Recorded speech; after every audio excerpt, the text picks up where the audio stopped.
Rolling. The silver and black conversation starts right here. Hot takes, real fans, no filters. This is the show where Raider Nation speaks. So crank it up!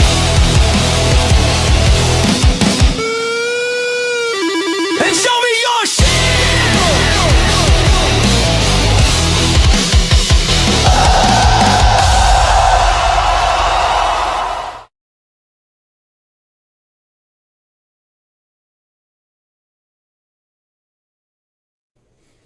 Hey, we're back with another edition of Show Me Your Shield, Raiders First Downs, here with Donuts. Duncan, what's new, brother? Oh, not much. Just excited to talk about football. Have all this training camp going on and different news left and right. Finally get to talk about new stuff. Yeah. The pads get going here pretty soon. I know the training camp is heating up. The weather's hot in Vegas. It's hot here today, too. A little 102, I think, is what we hit here. But some good things are coming out. We're gonna touch bases on all the stuff that we've heard today.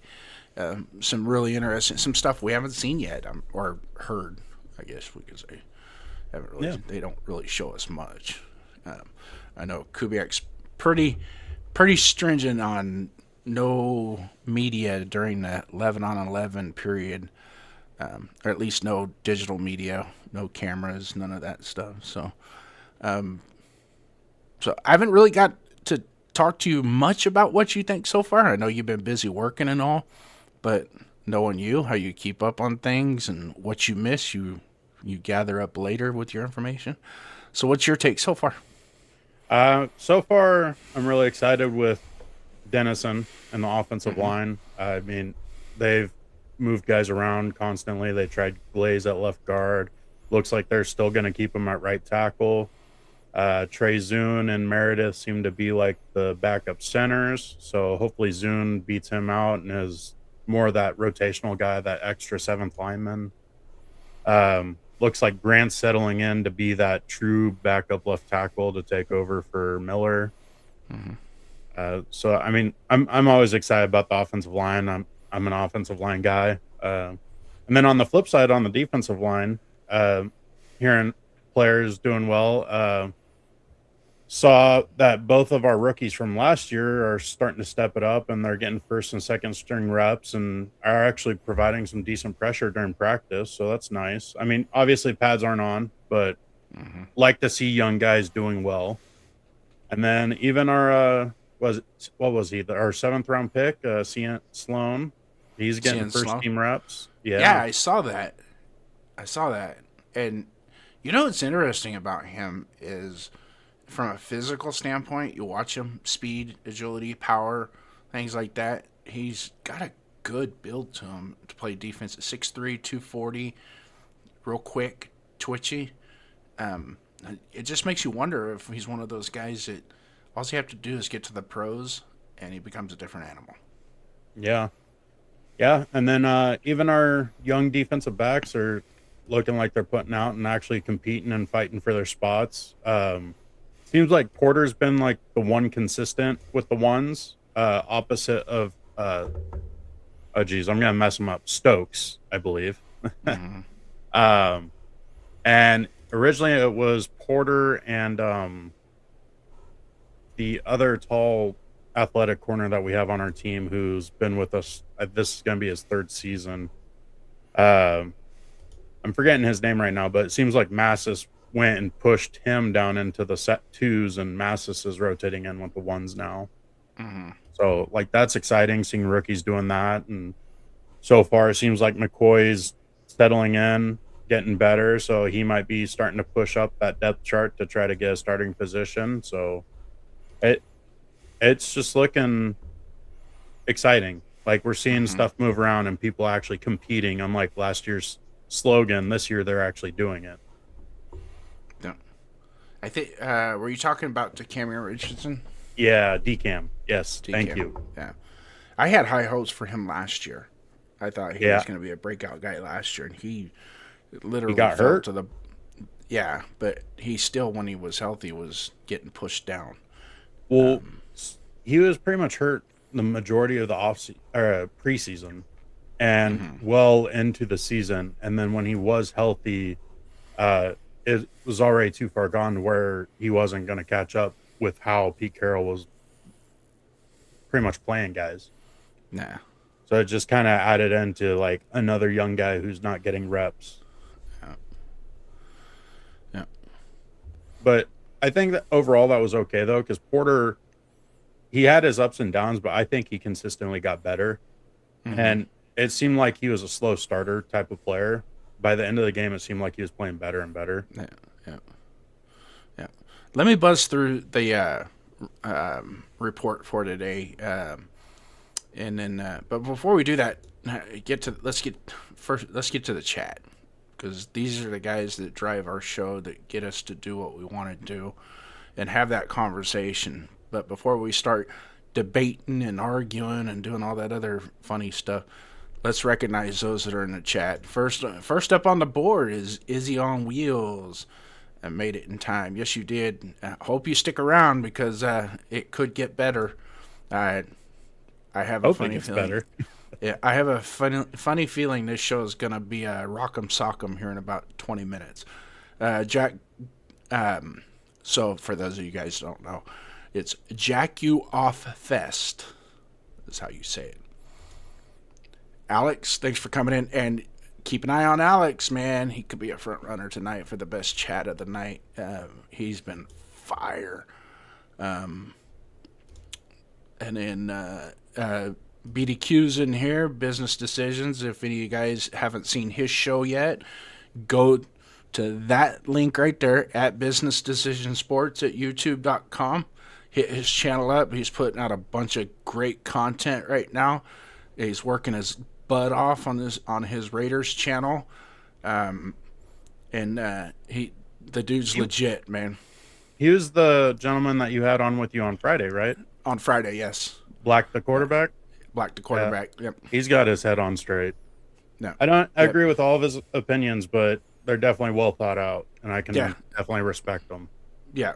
Yeah, he's definitely one to, and he's the same as us. Well, he's same age as me, though, and he's got a show coming out Friday, Fight or Flight. It's supposed to be a heavy debate style. I'll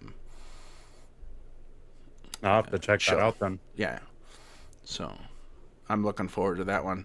Rorschach is in here. Rorschach Raider 24, one of our OGs. I believe he's on your channel, so if you want to throw him a wrench on your end, because he's already wrenched up on mine. I don't have anybody wrenched up. Yeah, he'd be a good one to wrench up on your channel, and he will definitely pimp your channel out to other people too. He's done a good job of that. But Rorschach, salute to you. The Skipper's in here. Salute to you, Skip. Had fun last night. Hope you stick around and have some fun with this. Let's get this dialogue going. Once again, Rorschach.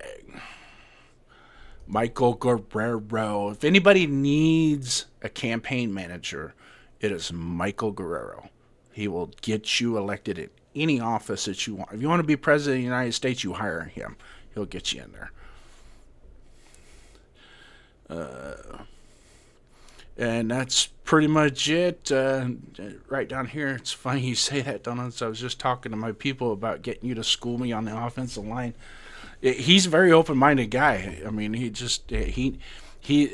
actually is out absorbing a lot of new people, meeting a lot of new people, and getting different perspectives, and he's enjoying it. He's having a great time doing it, and he's a really good dude, man. So, grew up in the Bay Area, lifelong, diehard Raider fan. He's like only 7 months younger than me, so we come from the same era of football.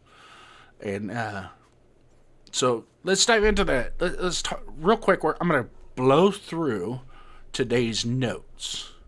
All right. So they had that.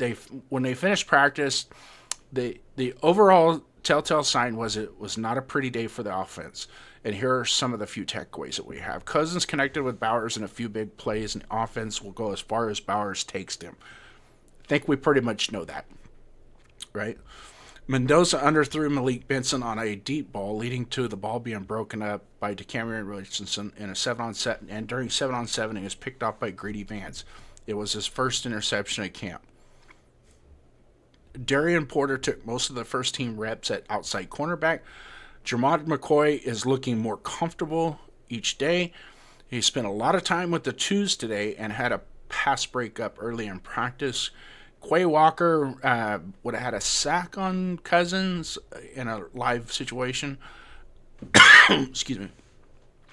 J.J. Pegues also recorded a sack on Mendoza. AOC threw a touchdown pass to E.J. Wilson during the 7-on-7 period. It was arguably the best play of the day, or at least at one part of the camp. Here's the one we were just talking about, Cian Sloan. He was with the ones, running with the ones. And obviously things will change when pads come on. We get it. But if you look at the physicality of him and his play at NC State, he was pretty good. Yeah. That NC State defense had some really good players. I think there's 2 or 3 of them that got drafted this year. Yeah. Now, I think, but the totality of it, they were a garbage team. Yeah. So usually when NC you're on a State team that doesn't have a winning record, you don't get scouted as heavily, and there's not as much emphasis from other teams to come look at you. Yeah. And then lastly, Kieran Crawford quickly jumped into the backfield to record a tackle for loss in Roman Hemby while playing with the twos.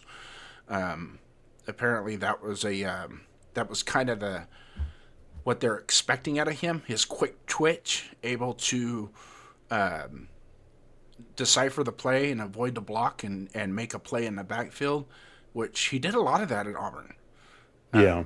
He was pretty good. Who was the edge rusher that came out of Auburn that went in the first round this year? I'm trying to think of what his name was. I could picture him, but I just can't think of his name. But the same scenario with these two guys was the same scenario that I portrayed with Miami last year with Ruben Bain and Hakeem Mesidor. Everybody was Ruben Bain. He's this. And then you go, yeah, but when you watch them, that number 3 stands out just as much, if not more, than Ruben Bain does. Yeah. And it was like, he is dirty in the pocket. He's getting tons of pressures, and he's sacking the quarterback probably at about the same rate. So it was, and then on the flip side, what I'm trying to compare the two is at Auburn, kind of saw the same thing with Crawford and that other guy that went. Can you think of his name for me?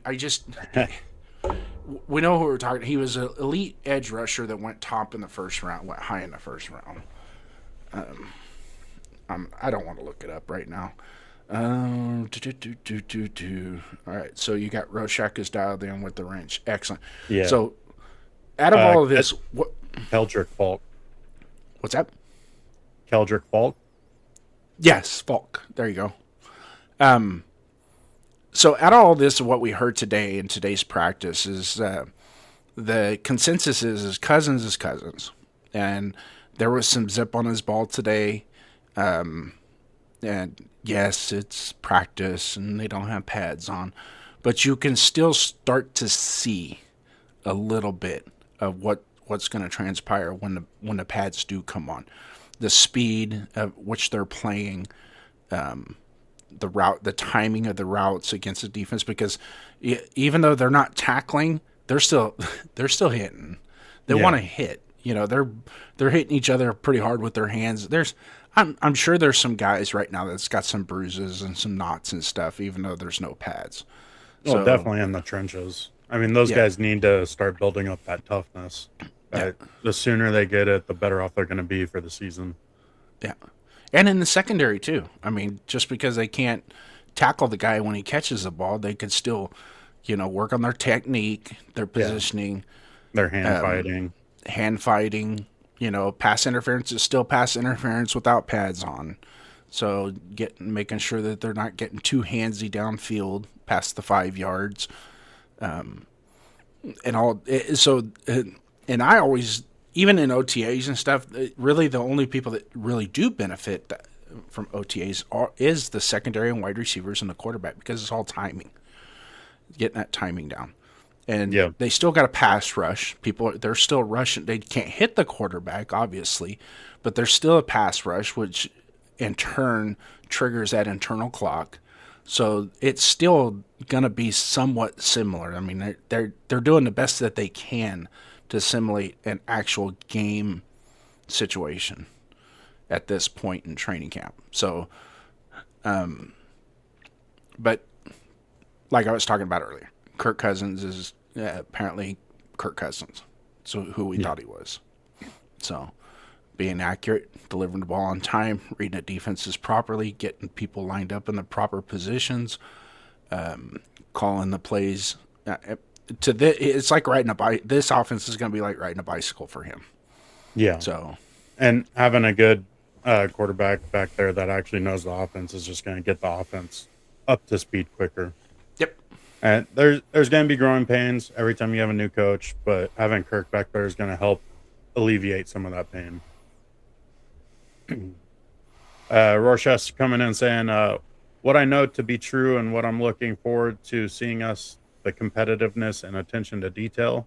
Remember, this is going to be a process. Absolutely. Yep. Exactly. I think the majority of us realize that this is kind of a rebuild year. Well, not kind of. It is a rebuild year.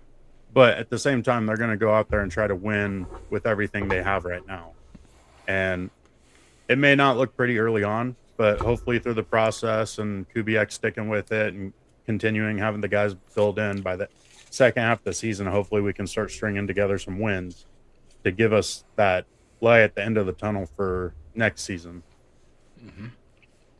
But there ain't no throwing in the towel for this season. They're going to go out there and they're going to compete and they're going to do their damnedest to win. Yep. It's just they got to learn how to do it. Yep. What I don't see this year is the experimenting.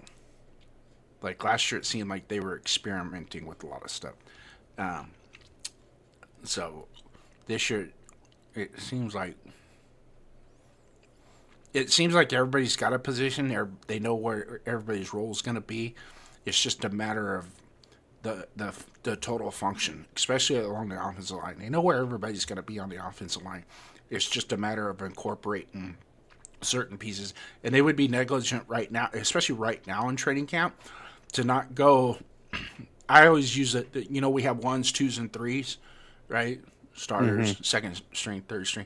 But there are those guys that are 1.5s. Yeah, they're rotators. Yeah. They're 1.5s. So those guys need to get just as much playing time with the rest of the ones as what the guy that you're presuming is going to be the number one.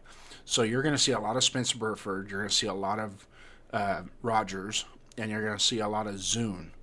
I'm confident in that you're going to see a lot of those guys folding in with the number ones, with the Linderbaums, Millers, JPJs, and even Grant at right tackle. Probably see a lot of him. And we said this way back when. I wouldn't be surprised to see that kid take the starting right position. If I was Charles Grant coming into the offseason, that's like, I can take his position. I'm going to do everything I can in the offseason to get better to take that position, because I think I could beat that guy out. Yeah.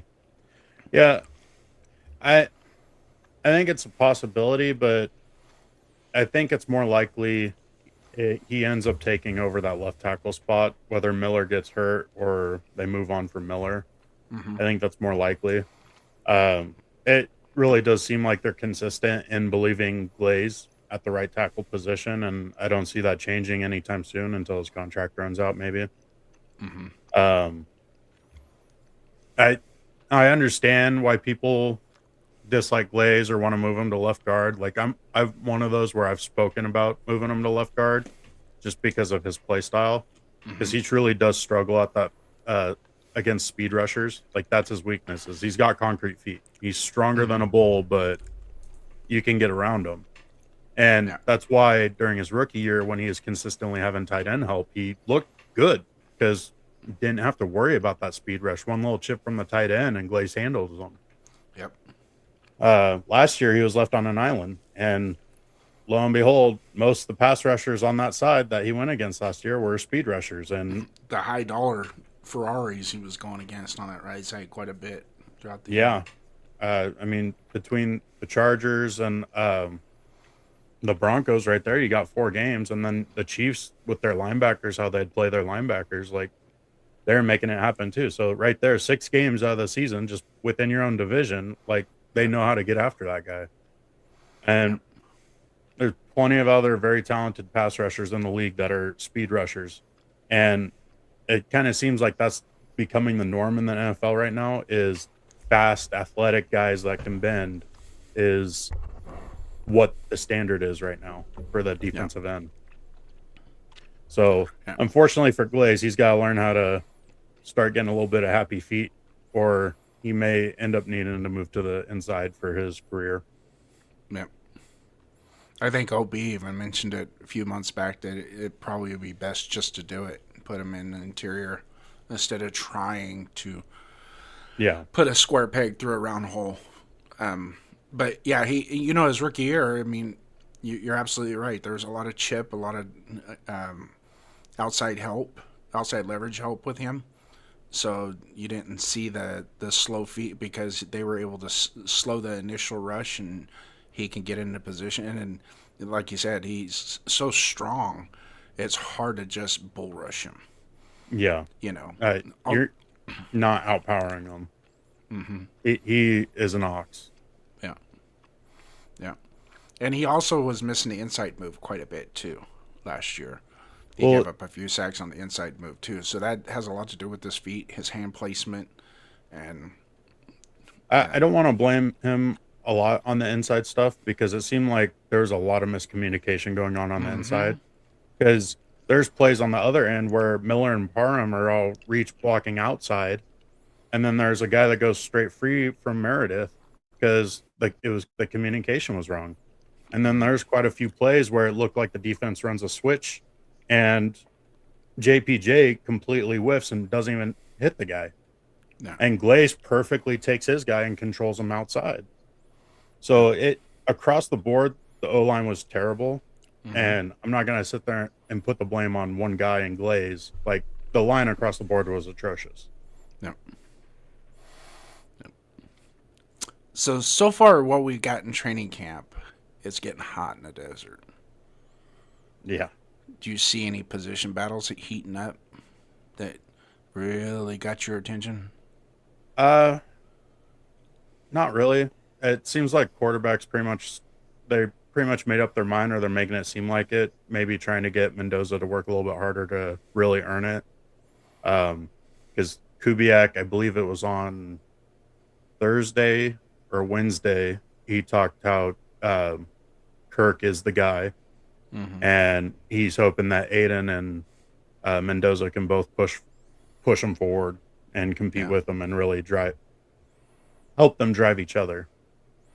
Which is what you want anyways. Yeah. Really, for me, it seems like the real battle is kind of in the cornerback position opposite Stokes. It looks like Porter's pretty much got it right now, but it seems like Massis is really making that push. Like I said earlier, he pushed down DCAM to the 2s and took his spot, so he's fighting right now. And then it's only a matter of time until Jermon McCoy really starts pushing for it too. Once like they're confident, he's feeling good and has got his groove back. Because I think we were talking the other day, like he hasn't played actual real football since January of 2025. Yeah, he got hurt in January of 2025. And then he missed all last season. Yeah. Now, I was under the impression, though, last year towards the end of the season, that the last couple games he could have played if they needed him to. He started practicing. So I think it was more of a comfort level on him and maybe the coaching staff. But is a good thing that he started practicing, because that means he's a lot further ahead of the curve than what some teams may have thought. And my impression of the reports that we're getting on him right now running with the twos is not a performance issue. That's not why he's running with the twos. It has more to do with they're monitoring him heavily. You know, from, I mean, I bet you he's getting poked and prodded after every practice. Yeah. Well, they want to do what's best for his career, because if he really does work out, I mean, could have possibly be seen as the best player in the draft this year if he never got hurt. Yeah.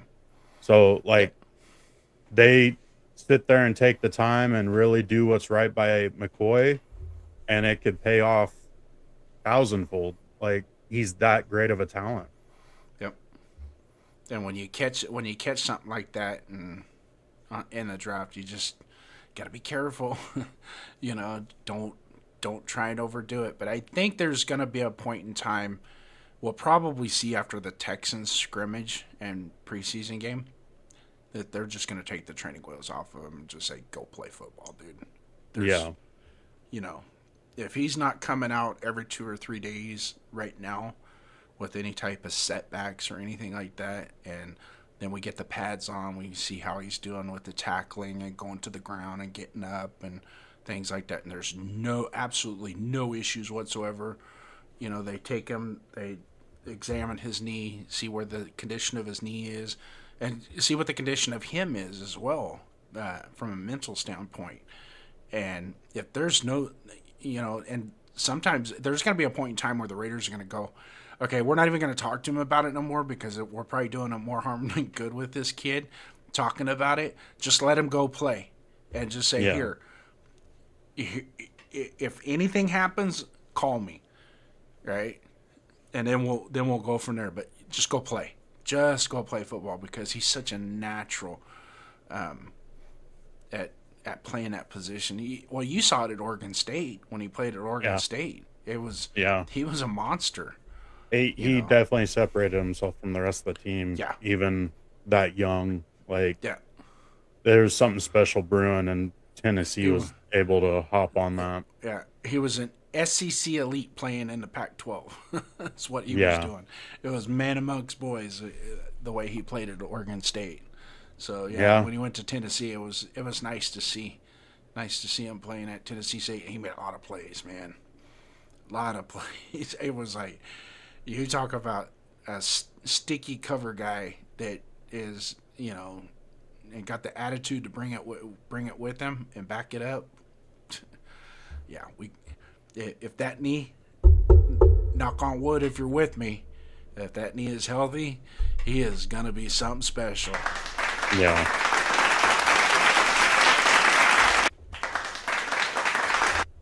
So, we're talking about, I'm gonna kick back to the beginning of what I read with Kirk Cousins, and what do you make of them making mistakes in practice at this time of year? Mistakes are bound to happen. It's don't keep making the same mistake. It's all about making those mistakes, figuring out what went wrong, ironing it out, and making sure it doesn't happen again. Yeah. If the same mistakes keep happening, then there's something wrong going on. Whether it's the player not buying in or the coaches aren't getting through the player, just something's wrong, and that's when it's time to pause, figure it out. And is it go to the next player? Is it trying to change what you're trying to teach? Mistakes are going to happen. This is the time to iron them out. Yeah. Hey, welcome in, Frank Weber. Thanks for coming in, brother. Appreciate it. Rorschach here. I know what we're going to see through preseason is going to be vanilla, but how hard they play through the vanilla is going to be very interesting. That's kind of the key to preseason and preseason games. It's not so much the nuts and bolts of the game, but the physicality of the game and how people are you taking it serious. And usually it's those guys that are fringe players that come out, and I always look for that one guy that I root for. to make the team. Going back to when Katie Williams made the team, it's like you watch the guy in preseason. It was like, oh, we got to keep him up. He needs to start at linebacker, and I think he started like 2 games for us, and then it was like, no, he's not that good. And then he went to Green Bay, and then shortly thereafter he was out of the league. But it was fun to watch how he made himself in preseason, right? So that Sion Sloan, that's one of those guys that you kind of root for to make the team. And with him already getting some reps with the ones, it seems kind of promising. Yeah, because he's really the only D lineman on the roster that's like a true nose tackle. Because Butler is kind of like our nose tackle right now, just simply because he's the vet and he kind of can play a few different roles. Mm-hmm. But as far as being a true nose tackle, it really is just seeing Sloan. Yeah, I haven't heard too much about Cleveland though. I was hoping he would beat out Adam Butler. I'm kidding. Yeah, people are running with that. Don't clip that. Don't clip that. You guys are gonna start. This isn't CNN. We're trying not to come up with fake news. It's just good fun. But yeah, none. We were watching that video earlier, and I still got it playing in the background of. If you guys are going to critique our quarterbacks based on mistakes that they're making in preseason, you might want to hit the pause button on it. Because, number one, they're going to make mistakes. They're going to make mistakes in the game. Mm-hmm. They're going to make mistakes in the game. They're going to make mistakes in practice. This is just, like you said, it's how do they recover from that mistake, and do they make that mistake over and over and over again? But I want to show this. You knew I had to do it, dude. You knew I had to do it. Is the golden boy, Mr. Kermit the Frog, from our so cherished rival of Kansas City Chiefs in practice. If none of you have seen this yet, you gotta see this. This is a guy that is Super Bowl champion, MVP. He's the golden boy of the NFL as far as quarterbacks. Yeah, he's coming off an injury. He'll be back. He'll be the same Pat Mahomes before too long. We'll be bitching about it just the same way. But this is funny. This is absolutely funny.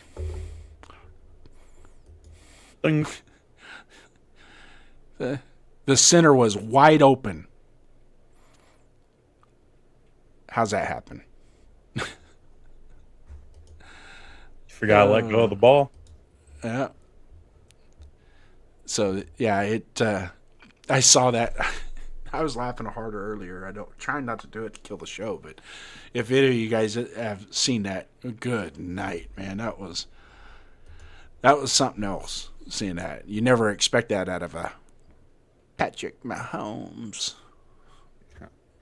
Oh, like I said, it's gonna happen. It's training camp. Like, mistakes are going to happen. Like, they're expected to happen. It's what do you do after it happens? Yep. And you expect the defense to be a little bit more dominant at the beginning of the preseason as well. Yeah. And I mean, the start of every season, it seems like the defenses are just that much better than the offenses, and it takes half the season for the offenses to really start churning. Yeah. That's why I think getting away from more preseason games, you're going to see the quality at the beginning of the regular season. It's already like that now. You really don't see true good quality football, and this is across the league, till about the third game. It seems like those first 2 games, it's the refs are out of sync, the coaches are out of sync, the players are out of sync, the tackling. There's sometimes you'll watch a game and it's like there's no tackling in the game whatsoever. It's like they're bumping into people and they're falling down. There's and I wish they practiced more. Do I think they should do double days like what we used to do back in the day? Looking back on it, me and BDQ were talking about this other day about when we were playing high school football and so on and so forth, and having double days where you start at 9 o'clock in the morning, you go for 2.5 hours, then you have a break, and then you come back in the afternoon. about 2, 3 o'clock, and you lift weights and watch a little game, watch some film or whatever, and then you go back out for a full padded practice. And at that point, it's complete uniform head to toe.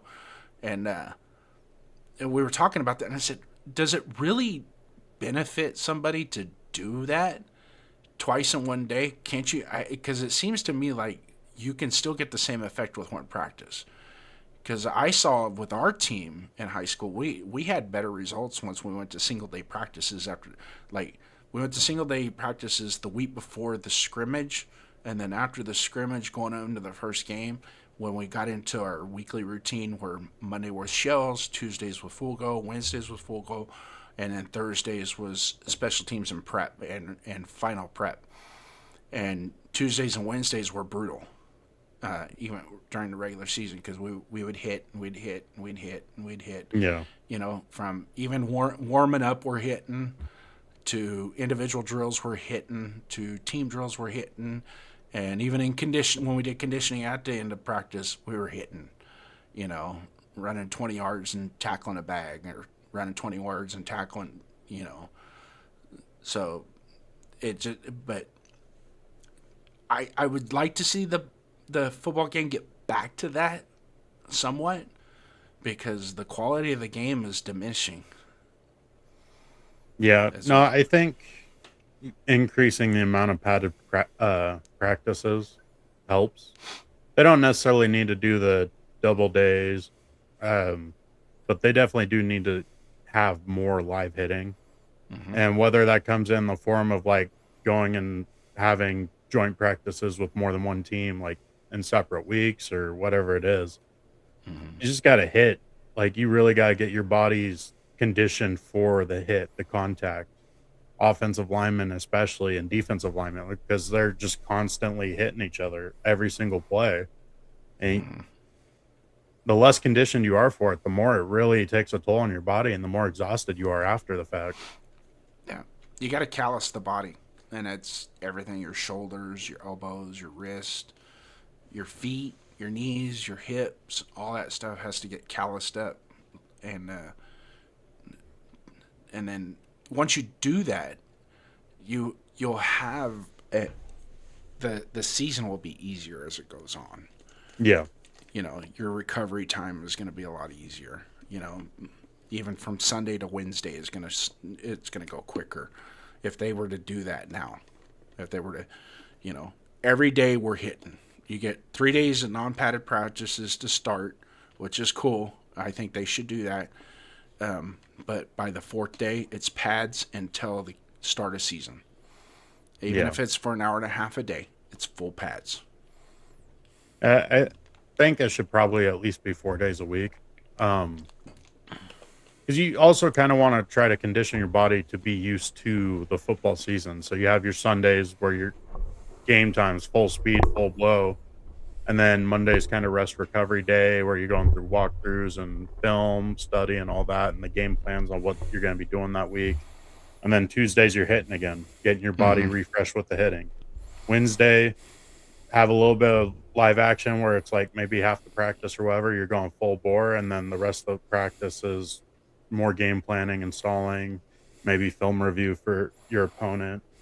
No. And your Thursday, Fridays, you're starting to slow it down a little bit, have light contact just to keep your bodies fresh. Saturdays, your travel day or whatever it is, if you're playing Sunday again. No. So I think keeping it kind of consistent in the preseason's fine.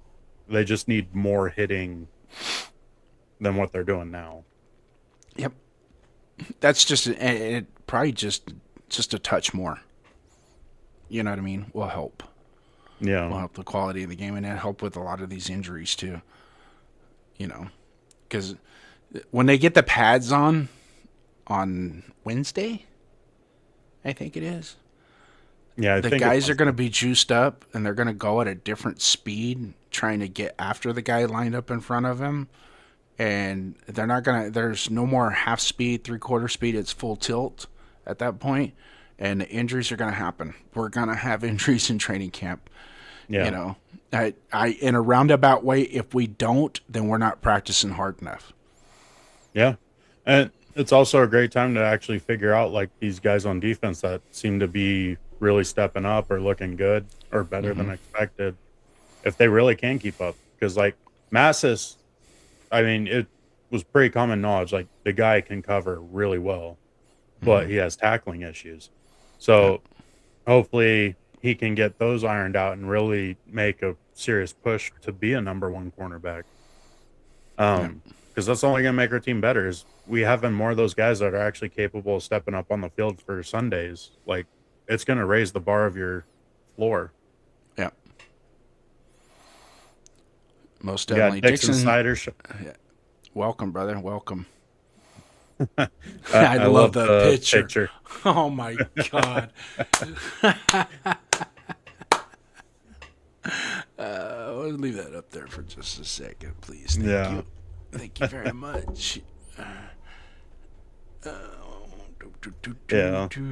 Now, for those of you that don't know, the old guy with the big old mustache, that's 401 Raider Jeff, and he's a known don't draft Mendoza guy. Yep.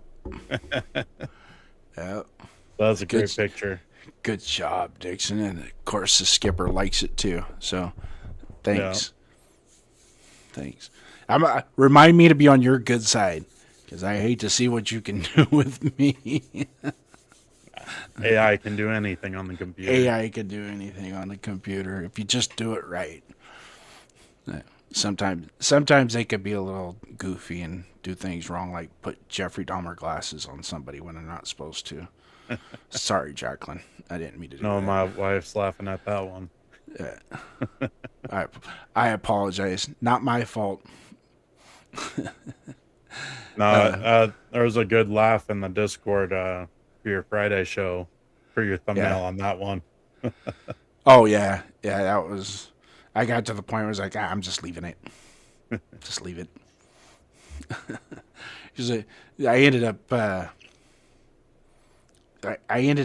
accidentally creating a couple thumbnails that had nothing to do with Raider football. Yeah. And I'm just literally pissed off at my AI for that. I'm like, what are you doing? This has nothing to do with football at all. And I'm sorry. And then it generates another one, and then by the end of the day, it was like, oh, I'm sorry, you're out of credits your credits will reset on August 6th. And I'm like, okay. So, but getting back to football, little silver and black football. So we talked a little bit about the Kirk Cousins thing and Fernando and AOC and the good thing from what I'm hearing is the quarterback room is not the issue this year. Well, I mean, it's definitely better than it was last year. Right. Or the year before. The year before with Minshew and AOC as the two primary quarterbacks in the room, you heard it every day that none of the insiders would come out and say they look like trash, but they were just like, yeah, not impressive today. Not impressed at all. You know, just things like, I mean, you could just hear it, and then if they were on video, doing a video report from, you could see it on their face. It was just like pure disappointment that this is not going to be pretty.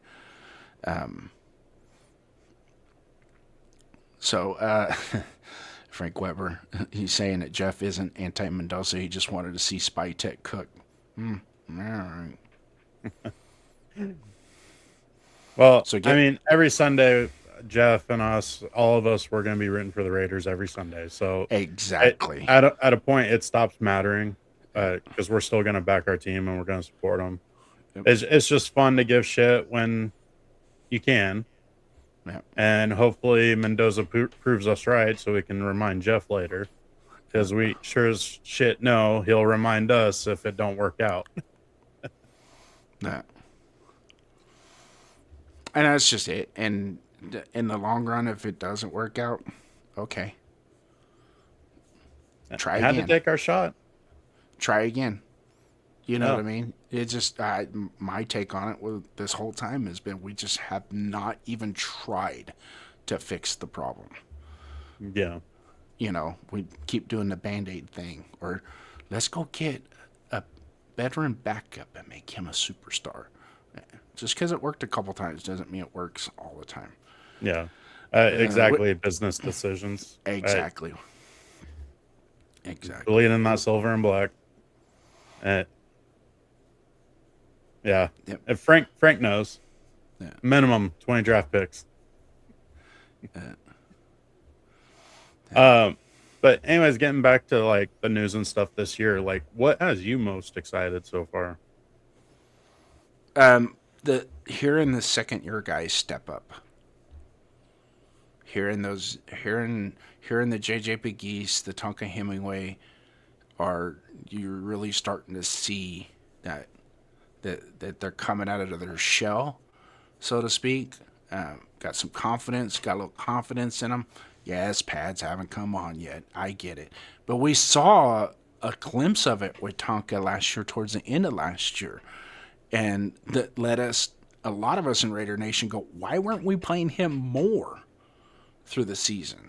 Right? Yeah. Same with Caleb Rogers. Why weren't we playing him more? He's doing fine. He's doing good. He's doing everything that you would expect out of a rookie. Yeah, he's making mistakes, but he's a rookie. Play him, right? Yeah. But now I'm not going to do that with Mendoza. That just because he's the number one pick and he's a rookie, you need to play him. Because when you start doing it with the quarterback, it's a little bit different than running backs, guards, tackles, cornerbacks, receivers, right? They need to play. When you're top first or second round pick, you need to play. Period. The end. Yeah. No, I mean, the way I see it now is like I've personally fully bought into this coaching stuff. I've been a big fan of the hire ever since it happened. And whatever they decide to do with Mendoza this season, I'm fine with. Like, yep. I have confidence in this coaching staff and doing it right. And like, just to go into how much like excitement I have for this coaching staff, the thing that got me most excited was during Kubiak's presser, where it was Max Crosby was brought up and him wrecking practices again. And Kubiak is the first coach we've had since we've had Crosby that hasn't either joked or like kind of scoffed at Crosby or crying about Crosby ruining practice. Kubiak sat there and basically said, like, no, this is great experience for us because we're going to go against great players on that side of the ball every single week, and we got to figure out how to game plan against them. So he's treating Crosby wrecking practice as like an actual game time experience, and like, how do you need to play against it? How does it change your play calling? How does it affect how you need to change your blocking? Like, is there specific plays that now we can't call, or do we just need to change how they're blocked a little bit? Like that has me excited because we actually have a coach that wants to take a negative and turn it into a coaching moment. Like, we have not had that. Yeah. Yep. Got some new guys popping in here. Kenneth, thanks for coming in, brother. Great call last night. One of our regulars, Frank Weber, is in the house as well. Dixon Sider, obviously, before. Got a lot of competition. Rorschach has already set the groundwork for tonight's chat and his comments. So if you guys think you got what Rorschach has, you're going to have to bring it because he's on his A game tonight, guys. So, and if you don't believe me, go back and look at some of his comments that he's made. Money Chuck, salute to you, Money Chuck. Money Chuck's in the house. Thanks for coming in, brother. Really excited about Genty. Mendoza, we have to give him time. And 20-plus carries a game consistently from Genty. We should see if he's the bell cow we saw at Boise State. Yeah. I've had this discussion with other people, and they kind of called me out on it a little bit. But I feel bad because it's like, yeah, it was there. They took the ball out of his hands last year quite a bit. Two of the games right off the top of my head, without going back and looking, is the Denver night game and the Jacksonville game. The Denver night game, he had 69 yards rushing, but he had a 37-yard called back, right? But he was still moving the ball. And instead, when we came out in the second half, we had 2 drives at 3 and out of Gino trying to throw the ball, and the excuse was, well, the score was starting to get out of control. We lost by 1 freaking score. Mm-hmm. The score was not getting, when Pete Carroll said that was utter bullcrap from the even the guy that asked the question was like, you guys were only down by 1 score. What do you mean the score was getting out of hand, or the game was getting out of hand? So it would have been perfect to keep giving him the ball to keep the game at hand. But anyways, that's last year. Like me and BDQ said the other day, it's like, dude, I don't know why we're talking about last year so much, but we are. We just need to get away from it. Use it as an example and go on. Let's move on, man. It's going to be hard to move off of last year. You agree? Hopefully no. Hopefully this season gives us hope and we don't completely forget about last year. Yeah. But we need some actual football games to make that happen. Yeah. Yeah. And Dixon Sider, one of the reasons why he said he didn't want Gentry, because we knew we weren't ready for him. And that's absolutely true. That offensive line was not ready for him, which in turn was a lot of the reasons why some people didn't want us to draft Mendoza, because the offensive line wasn't ready. I think the offensive line is going to be a little bit more ready than people think this year. It's going to be, even if we are the 15th best offensive line, that's like the biggest turnaround of reinventing an offensive line probably in the history of the NFL. No. Nope. I mean, it's just even look at Seattle last year. Yeah, I know, but we were the 34th. We were the 34th best offensive line in the NFL last year. 31st, yeah. So I mean, no, but this coaching staff literally did this with Seattle last year. Yeah, I know. Seattle had the 32nd offensive line. Mm-hmm. They made one addition in Gray Zabel, and they became a top 15 or top 10 offensive line. Yep. This last season, and won the Super Bowl. Yep. Like, I have full confidence that this coaching staff's going to be able to figure out this offensive line. Yep. And guess what? If this offensive line still sucks, now we know we need to get a whole bunch of new players on it, and we may be drafting offensive line all for 4 first rounds. Like, next year, yeah. If it doesn't turn around. But just, we got to give it time. And it's not going to look pretty early on. Like, even Seattle, it took them quite a few games to really start clicking. This offensive line needs to stay healthy. They need to get used to working with each other. It's only going to improve the communication, and it'll eventually get better. And then if it doesn't, okay, guess what? This offensive line ain't it, and we need new players. Yep. But, in which we should be drafting an offensive lineman all the time anyways, no matter what. Yeah. Business decisions saying, Kubiak literally said we had to plan practice around Max. Yeah. And it's just that's also going to help our offensive line better. Okay, when the defense has one like special defensive lineman, they're going to know how to game plan and play around playing against that one special player. It's just going to make us better. Yeah.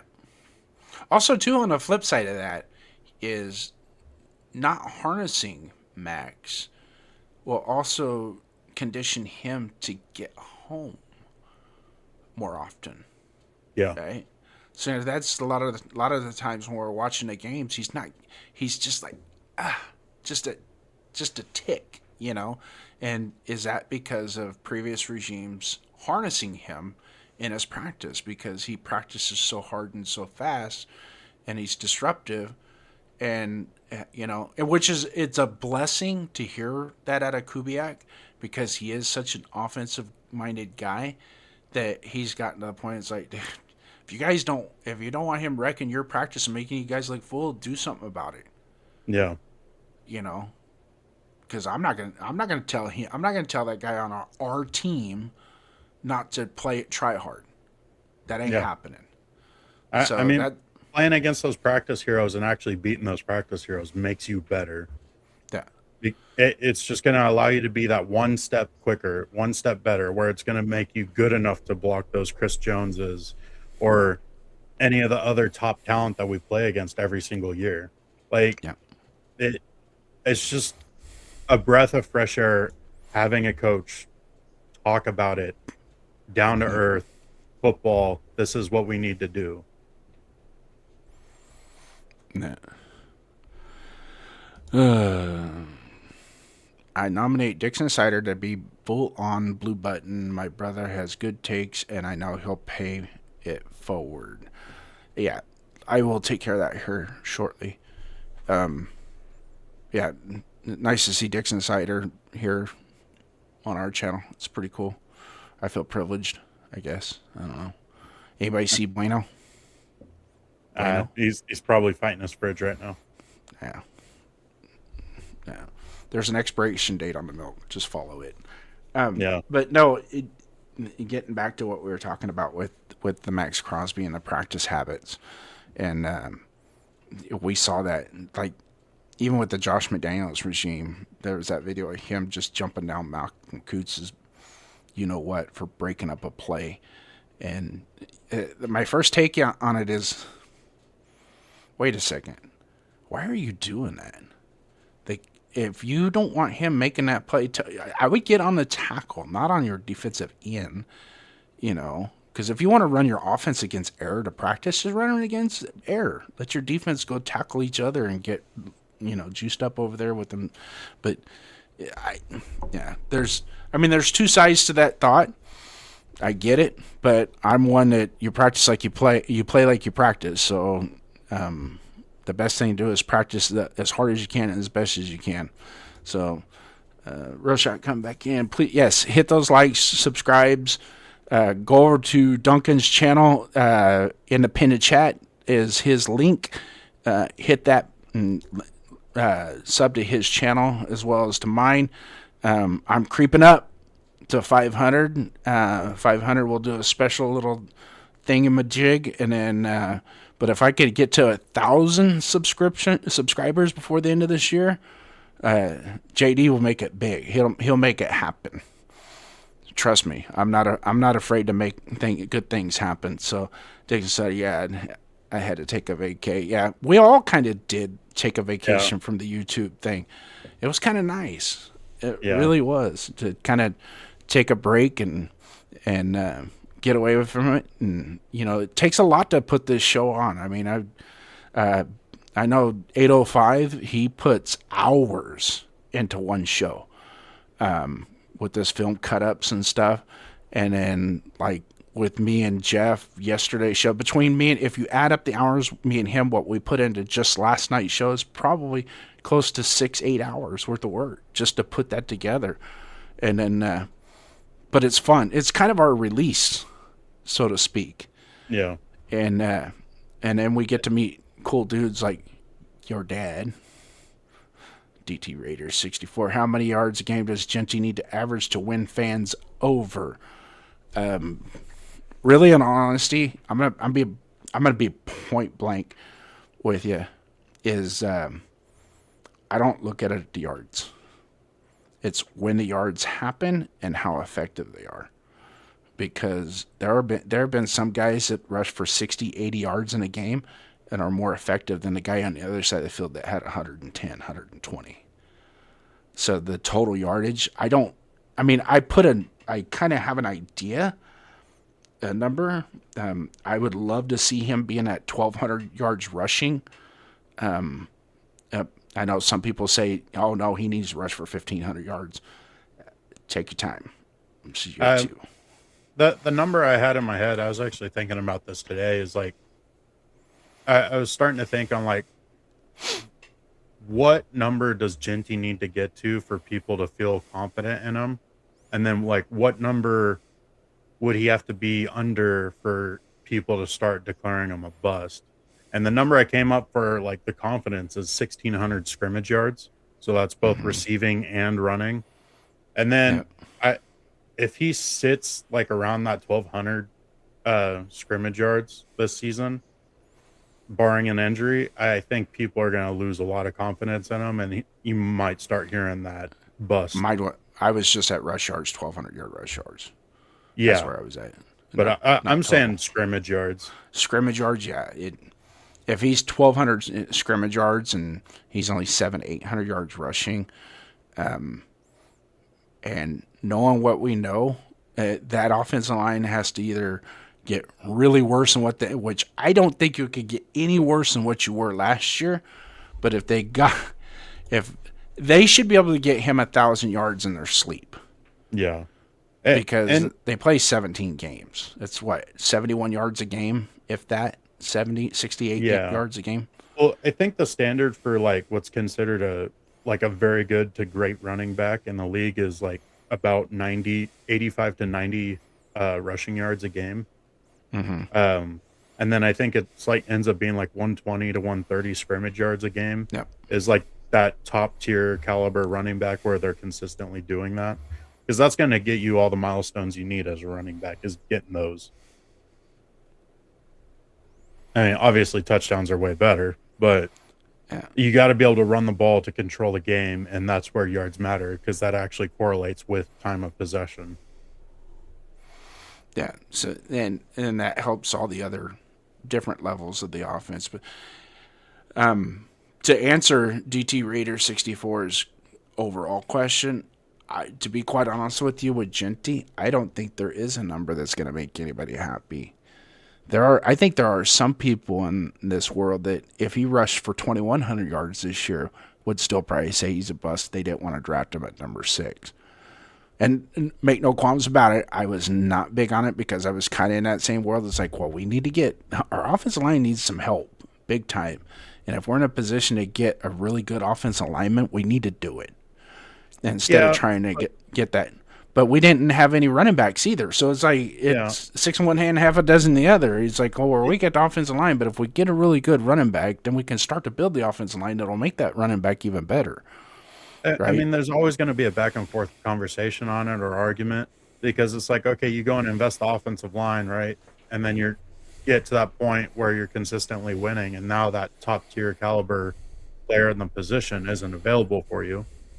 Like, who's to say we go and drafted that tackle that the Jets got last year, and then now this year we're picking between Mendoza, or maybe us getting that tackle last year helps us get one more win. We lose out on Mendoza, and then we're maybe drafting Love, or maybe he's taken before us, and then we're without a top tier running back. Yeah. I don't know. It's so good. I'm going to ask my chat real quick. Dixon Sider, can you just take a step back for just a second? I need to talk to Roshat. Roshat, here's the deal. Some dude just popped in that's pretty fire. Been fire for a couple of days. It's Arnie Garza. Yeah. Arnie Garza.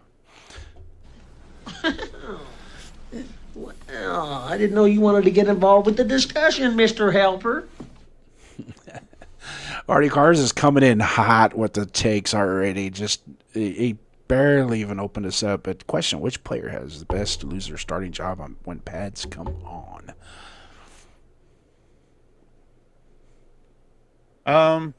Lose JPJ. the starting job.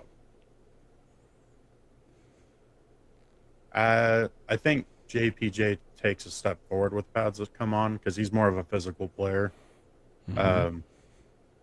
I'm thinking maybe Porter, because the DB competition's really hot right now. Yep. And I don't know, maybe Cian Sloan looks even better with pads on, and then he supplants whoever has that position at nose tackle right now. Yeah. That's a good question, Arnie. You got me.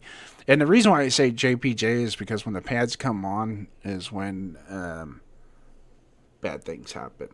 And I'm not predicting it. I'm not wishing it. But it just seems like when the pads come on, guys like JPJ that are trying to push a little bit harder get hurt.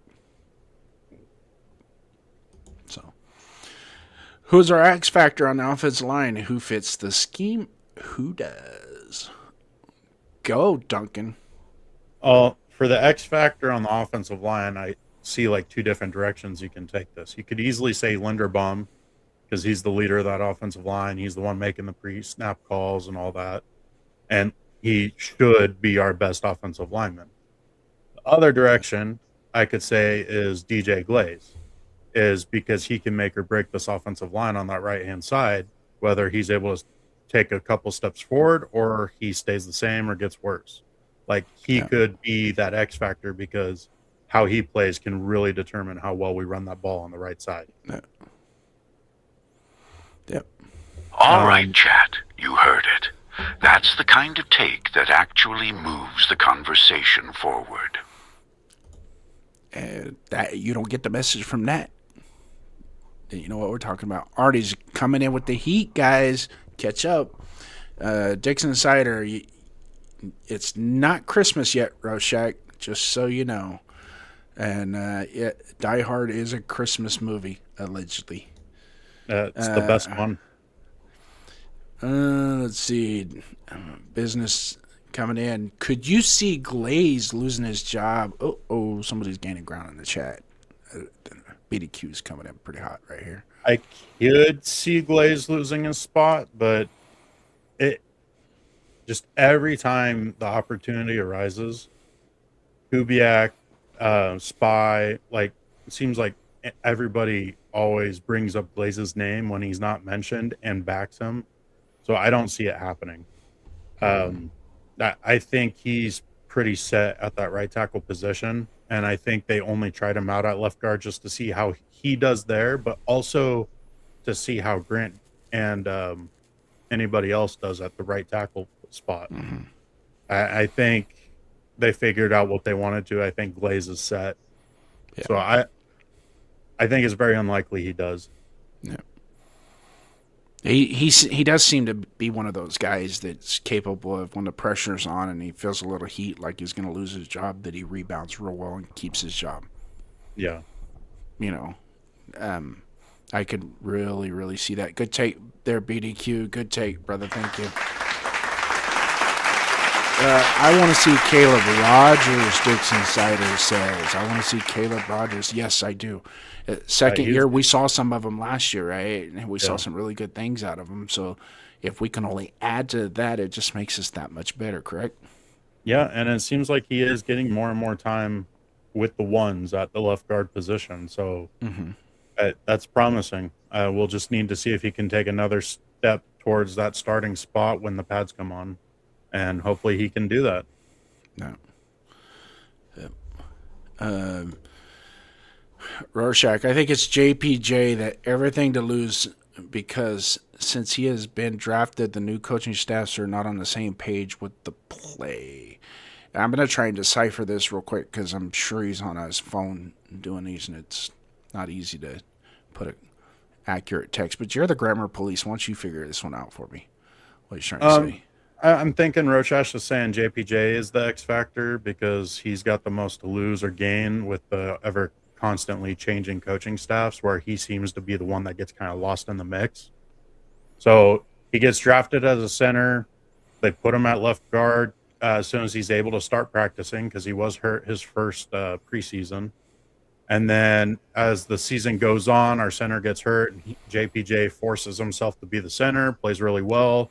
Then he thinks he became the leader of the offensive line and solidifying himself as that center spot and is hyping himself up to Genty and everybody else as he's the center. Everybody seen that introduction video between JPJ and Genty. And then next thing you know, all of a sudden it's, we're going to try Meredith out at center. And then they let JPJ compete for it, which I think ended up hurting him.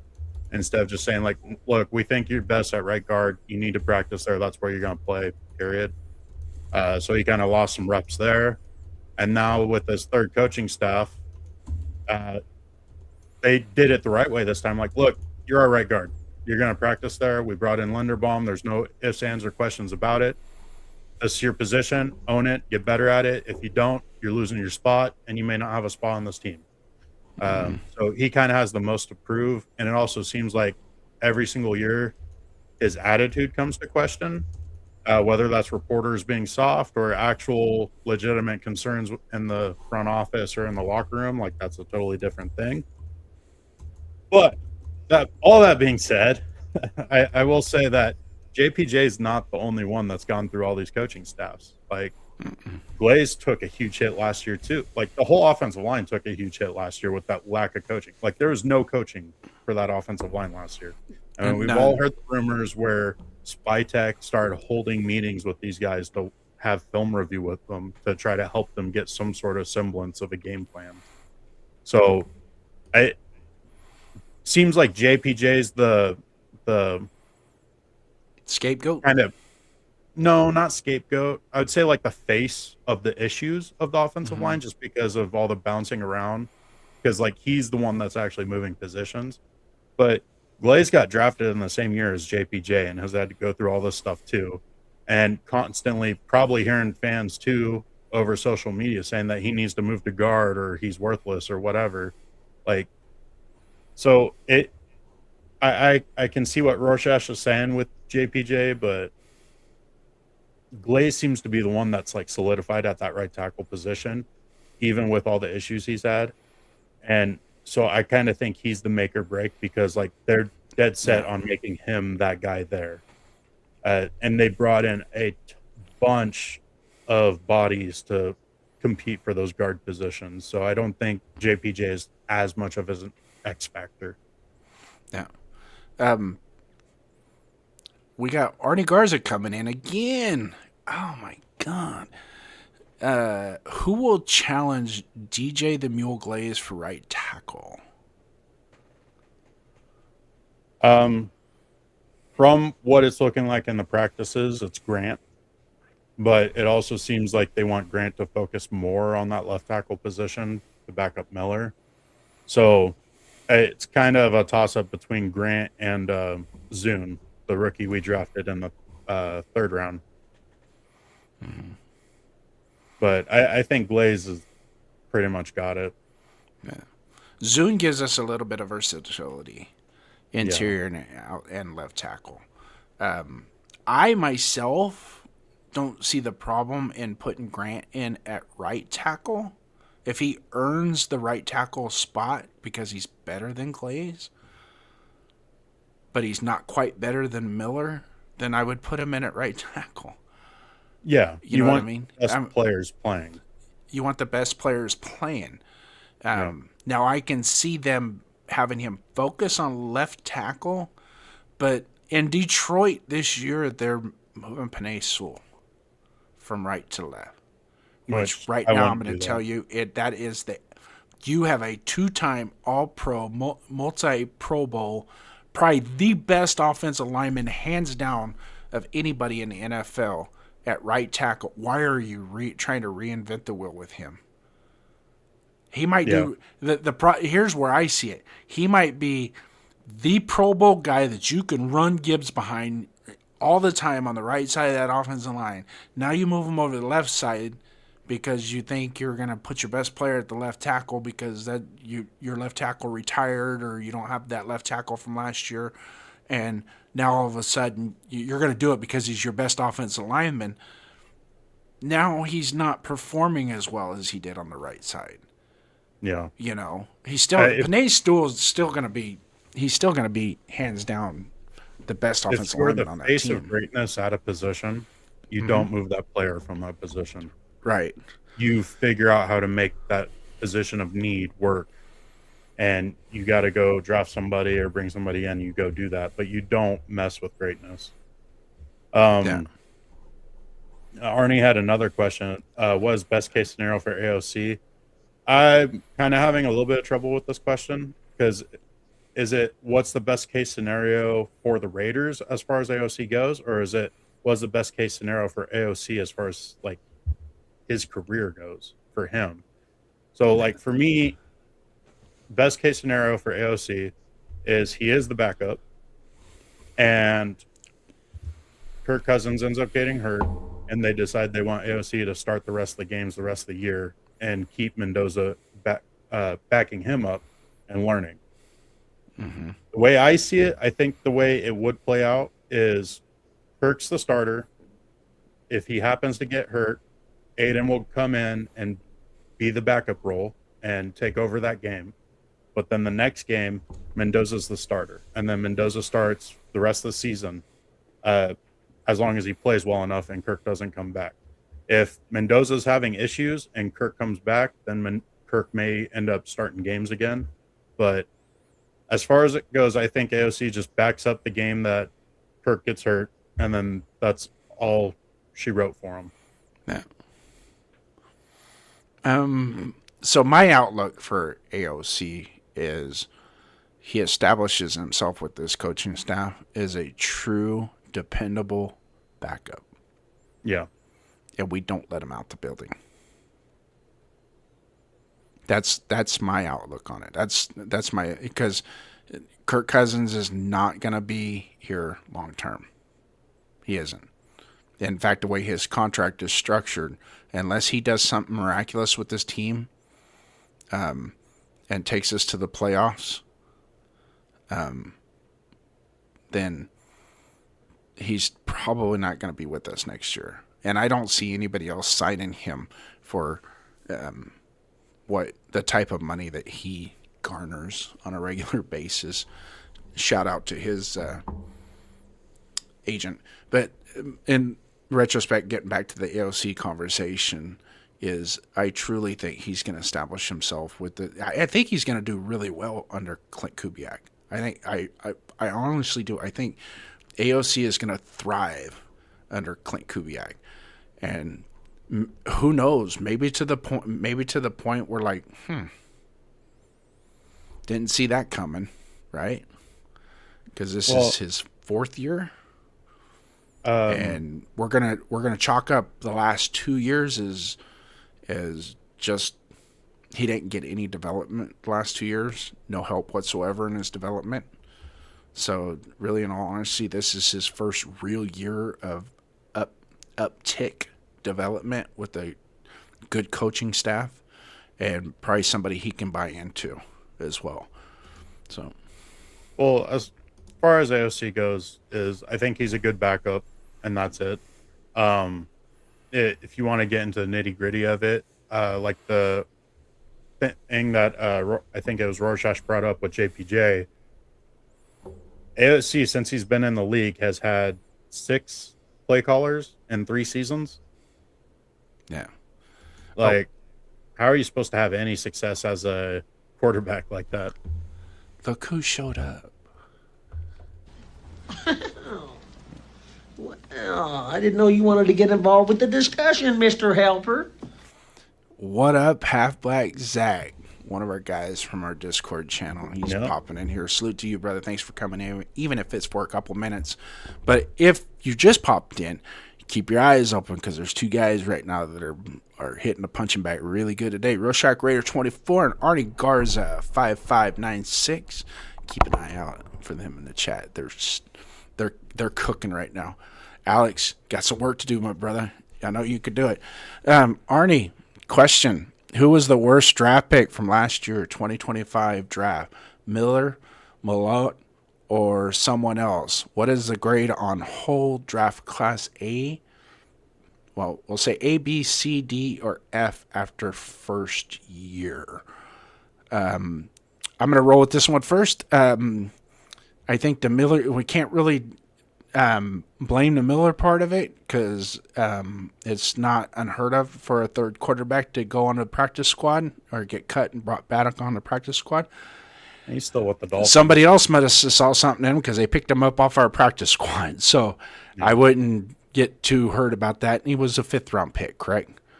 So and then Tony Malott were both 5th rounders. I think where this year you're going to see the grades fall from last year's draft. First and foremost, we drafted Genty with the number 6 pick. And I don't think anybody can argue that taking that running back, him, at number 6 was probably not the wisest thing to do for that year. But it's also something that's like, okay, well, we didn't draft him for 2025. We drafted him for 2026 and 2027. Kind of like what we did with Mendoza. We didn't draft him for 2026. We drafted him for next year. So everything is put into perspective of we're looking to the future with these draft picks. No, we're not trying to satisfy a need right now. It's just a matter of building. So if that is the way they went about drafting Genty because of that, I'm good with it. Just leave it. We'll let the chips fall where they may after that, 2, 3, 4 years down the road. And then we'll critique. I'll critique it more then. But last year's draft, there's probably one of our fourth rounders that is not going to make this coaching staff happy. And don't be surprised if he's on the chopping block. Thornton. Yep. Yeah. He's working hard. Don't get me wrong. He's working. He's putting the work in, but it's just not showing up. Well, I think other than that, I think the glaring detail is going back to Kubiak's press conferences. When he was asked about the receiving room, he said, all of our guys know that they need to contribute on special teams. And Thornton doesn't do that. So he's already on the outside looking in just with that comment. Yeah, where Benson is, Malik Benson will contribute on special teams. He'll probably be one of our best special teamers. And same with Betch. Even though Betch is our second-round pick, again, we can argue the value of that pick, but at this point, it doesn't matter. We drafted him, and is he going to ever live up to that second-round pick? Time will only tell. Now, from what I'm hearing from training camp, is he looks a lot better than he did last year. Yeah. So that's a plus. Just how much better, we'll see when the pads come on and the bullets become live. There were times last year, there was one game, he had 60 yards receiving in one game. Even though he only had like 225 for the whole year. But he did have a 60-yard game, and it was pretty productive. I was kind of impressed. And his first 4 or 5 games, he only caught 5 passes, but all 5 of them were for first downs. So was it more him, or was it more us couldn't get him the ball, or a combination of both? What do you say? Go. As far as Besh goes, he didn't see the field very much. And it was to the point where defenses were keying on the plays when Besh was seeing the field because he was used as a blocker. They knew we weren't throwing the ball when he was on the field. So it was just poor utilization and coaching. Yeah. Here's good night, Roshash. Joey Best Frith. I hate the Raiders. I'm a Packers fan. Okay, thanks for coming in. Well, you're more than welcome to come into the Raider Nation here and be on our chat. Just be respectful. We'll be respectful to you until you prove otherwise. Yeah. Thanks for coming in and leaving a comment. We appreciate you stopping by nonetheless. Yep. Yeah, all is welcome. All is welcome. Roshak, I think he's going over to Bueno's house to have some dinner. Probably some leftovers in the refrigerator. Queric, hey, welcome. Look. Well, I didn't know you wanted to get involved with the discussion, Mr. Helper. Thank you for coming in, brother. Thanks for being that helper. What's up, fellas? How do you feel about 4 different teams on our schedule losing a player long term? Does this factor into a new win-loss projection? If we beat those 4 teams, we're looking at maybe 10 wins.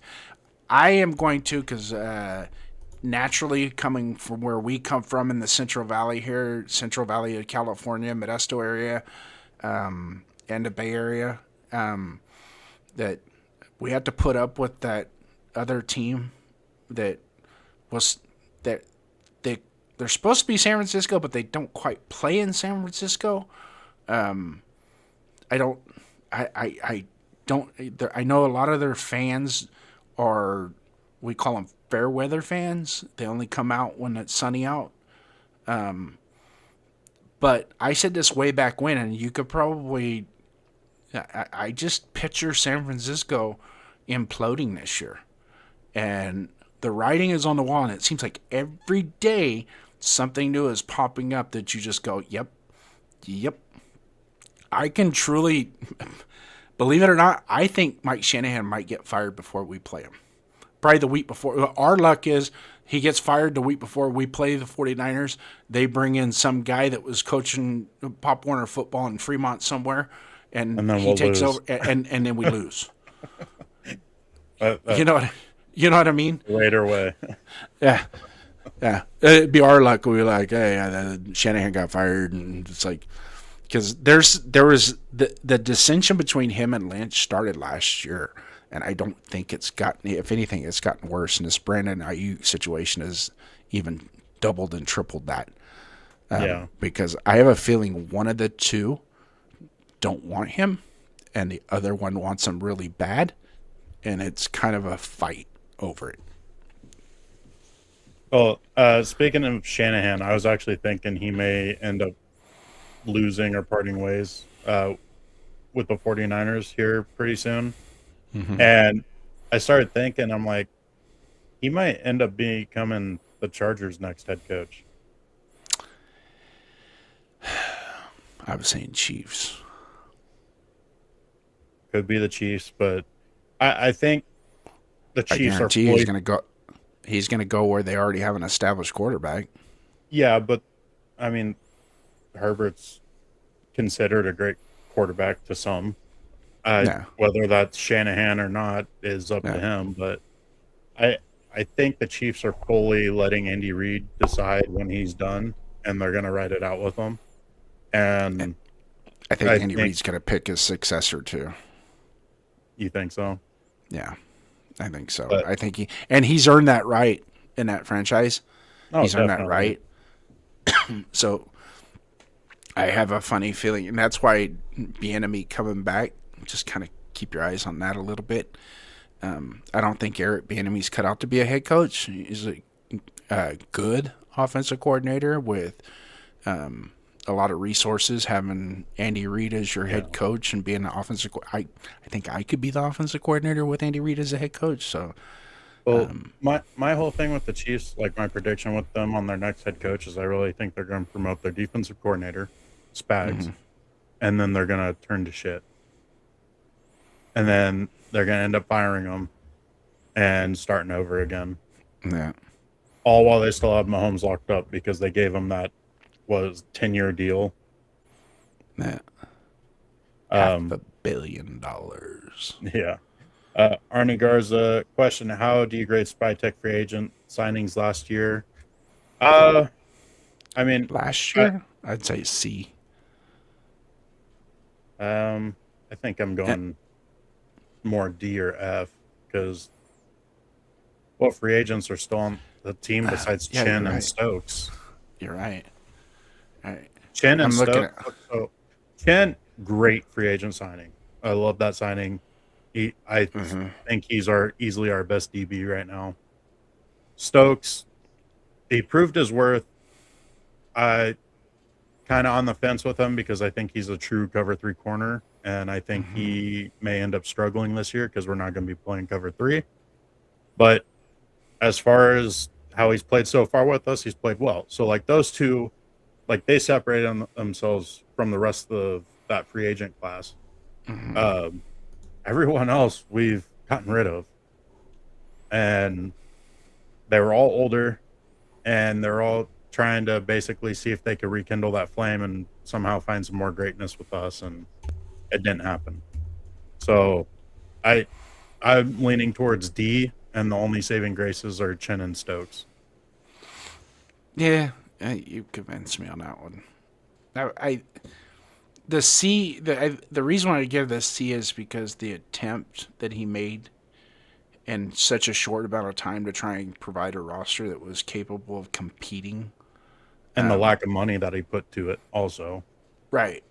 Which at this, and I said this back then, and I'll say it again, I don't really blame him for doing that, because you walk in the building, you're there for 2 or 3 weeks, and then free agency hits, and you just start throwing a bunch of cash around trying to grab people and sign people, and it's like you might want to hold off a little bit because there's a bigger picture here.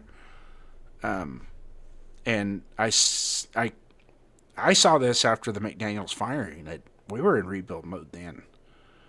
I don't know why everybody's saying that this year's a rebuild year. To be quite honest with you, we've been rebuilding. We just ain't done it right. Ain't done it right. And now it feels like you can see the vision of where they want to go. And I'm not going to lie, and you guys can check me if you want, but this year's free agent signings, 3 of them specifically, are probably will go down as our best 3 free agent signings we've ever had. That's really high praise considering the sheer amount of great free agent signings we've had. But you're thinking, here's the deal. You're thinking of when we sign the legends to come in and play for 1 or 2 years, right? So what you're thinking of, the Rod Woodsons, the Jerry Rices, Gannon, those kind of players. Well, so Gannon is Let me tell you why I say this. And then he became great with the Raiders. So that is like a great free agent signing because we together, greatness was created there. Yeah. And that team was already being built before we signed Gannon too. So Gruden was already starting to cook, and he already had Tim Brown. But I'm going to go back to why I'm saying this is because you look at the age of the free agent signings that he got at the time of their career, at the situation we're in as a franchise, as a whole. Those 3 are going to make probably one of the biggest differences in our franchise. They're going to, if anything, Linderbaum and Dean and Walker are going to pull us up, start to pull us up to where now we can get some momentum and just keep getting better and better and better. And it allows us to draft better to where we don't have to go out and throw high dollar because we already did it with Linderbaum, right? Yeah. But today Linderbaum has proved with us already signing Rodney Hudson in the past. Hudson was great for us. And it's kind of similar situation where Hudson still had some years left to play, and he ended up playing, was it 4 or 5 years with us? Yeah. So, there's some competition there for greatness, at least at the center position as a free agent signing. Yep. But from an individual standpoint, I'm talking as a group. Yeah. Where they're going to bring us. This class definitely has that possibility to greatly impact this franchise. Mm-hmm. And they're young. They're young. Yeah. They're young and already proven in the NFL. So it's just a matter of we got to take advantage of it is what we need to do as a franchise. Start hitting in the draft, and then maybe get a couple more free agents, cheap, get some of those discount coupon free agents to come in here and ball out on a cheap contract. Yeah. So real quick, Arnie says, does Pearsall have the worst luck ever? And absolutely. Possible. He's had it really rough. Definitely feel sorry for the dude. It just seems like he needs to make sure the football season never ends. Because in the off season, he just has terrible luck. Does signing Debo hurt Mike Evans and Kittle fantasy football value to draft? I think Kittle's injury is going to hurt his fantasy stock. Well, Kittle's whole thing too is he's too valuable in blocking. So there's games where he completely disappears as far as fantasy value goes. And that's all dictated by their game plan. Unfortunately for Kittle, he is both great at blocking and receiving, and 9 times out of 10 in real football, the blocking's more valued than the receiving end.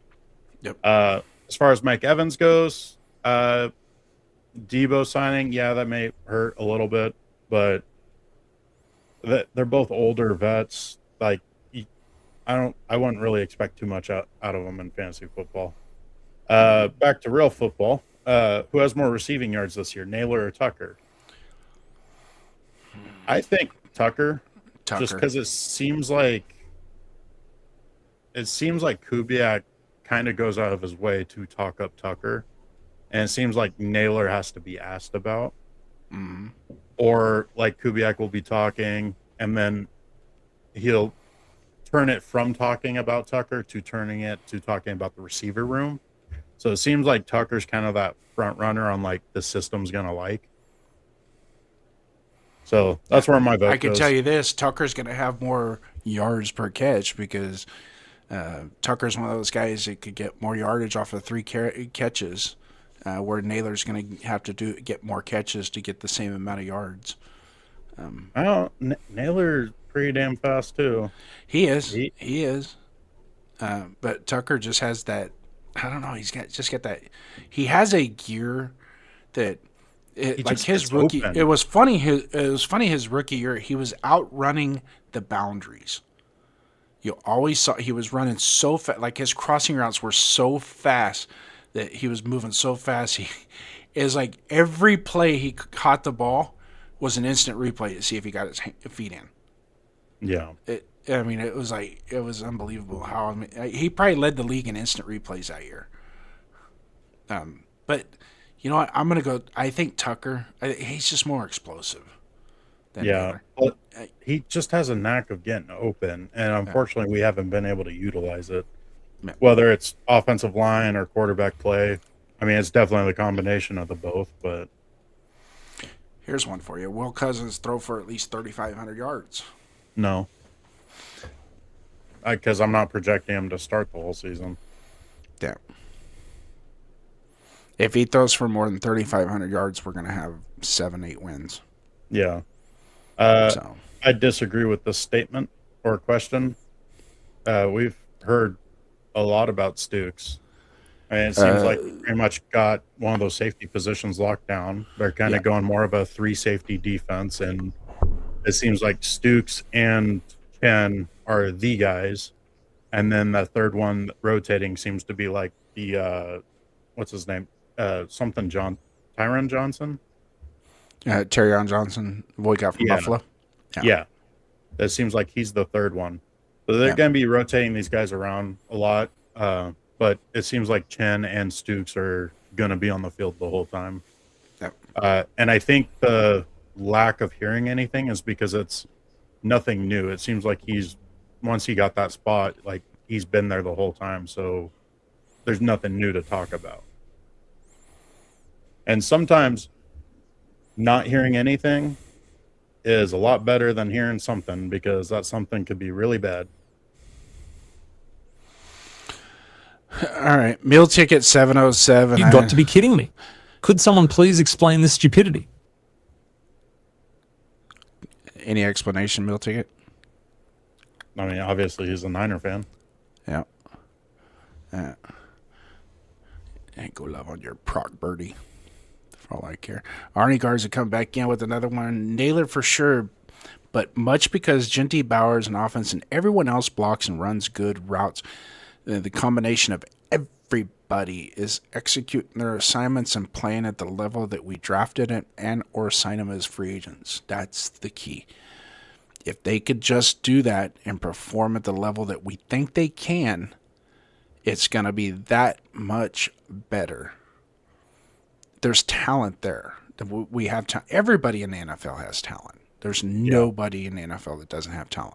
It's just a matter of putting it all together, coaching it up right, putting players in the right position, and where they succeed.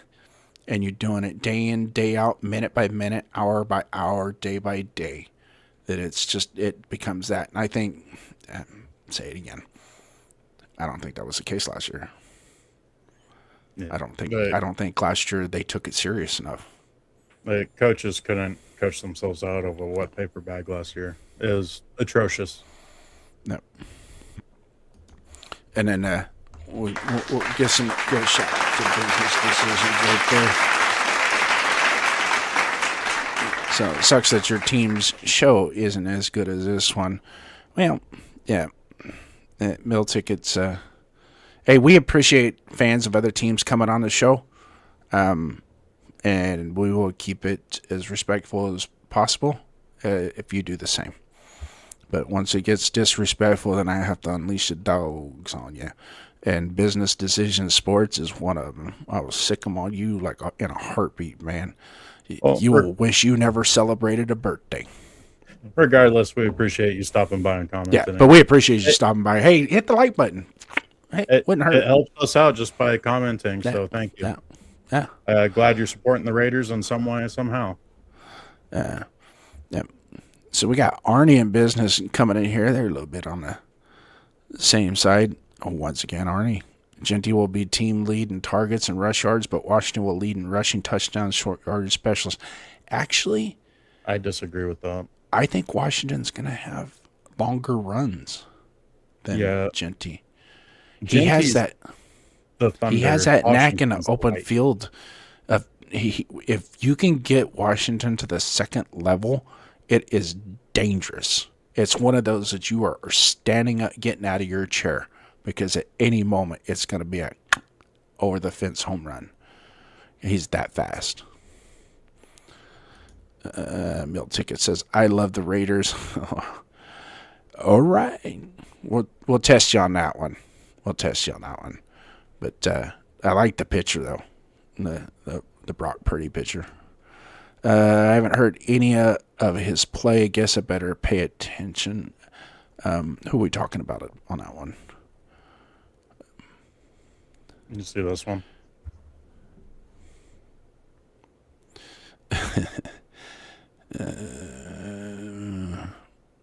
I think it's kind of a joke just because the Deshaun Kaiser part. Yeah. So, and also our Discord would be blowing up if something did happen because they're on top of it.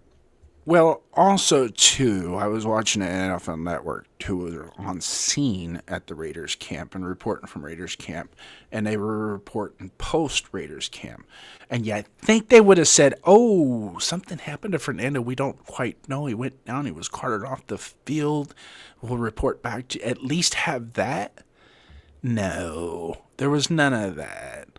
So I don't know where you're getting your information, but you might want to check. I mean, or I highly suggest watching The View Monday through Friday on ABC if you're like watching stuff like that.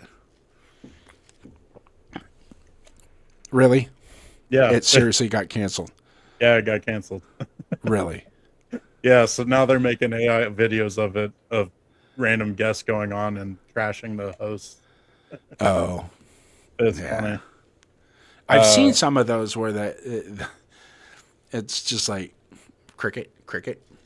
Yeah. Back to football, though. Arnie coming in again. Predicting a record is like throwing darts on a board blindfolded due to injuries and luck on the daily NFL stands, not for long.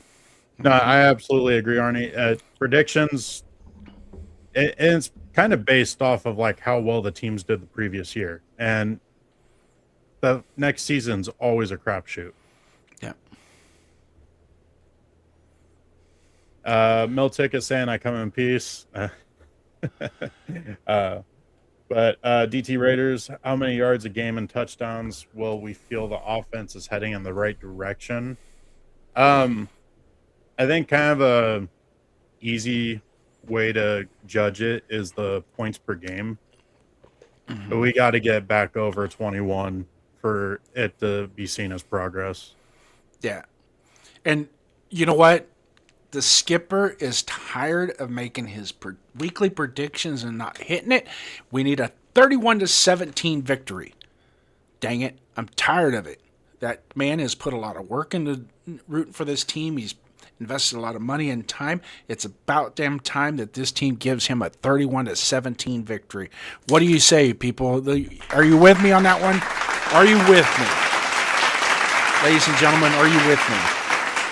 Thank you. A 31-17 victory, preferably over one of our rivals. Yeah. And then Quirk saying, Q Myers was saying, in a short defense today won the day, so that may line up with the Stooks rebuttal.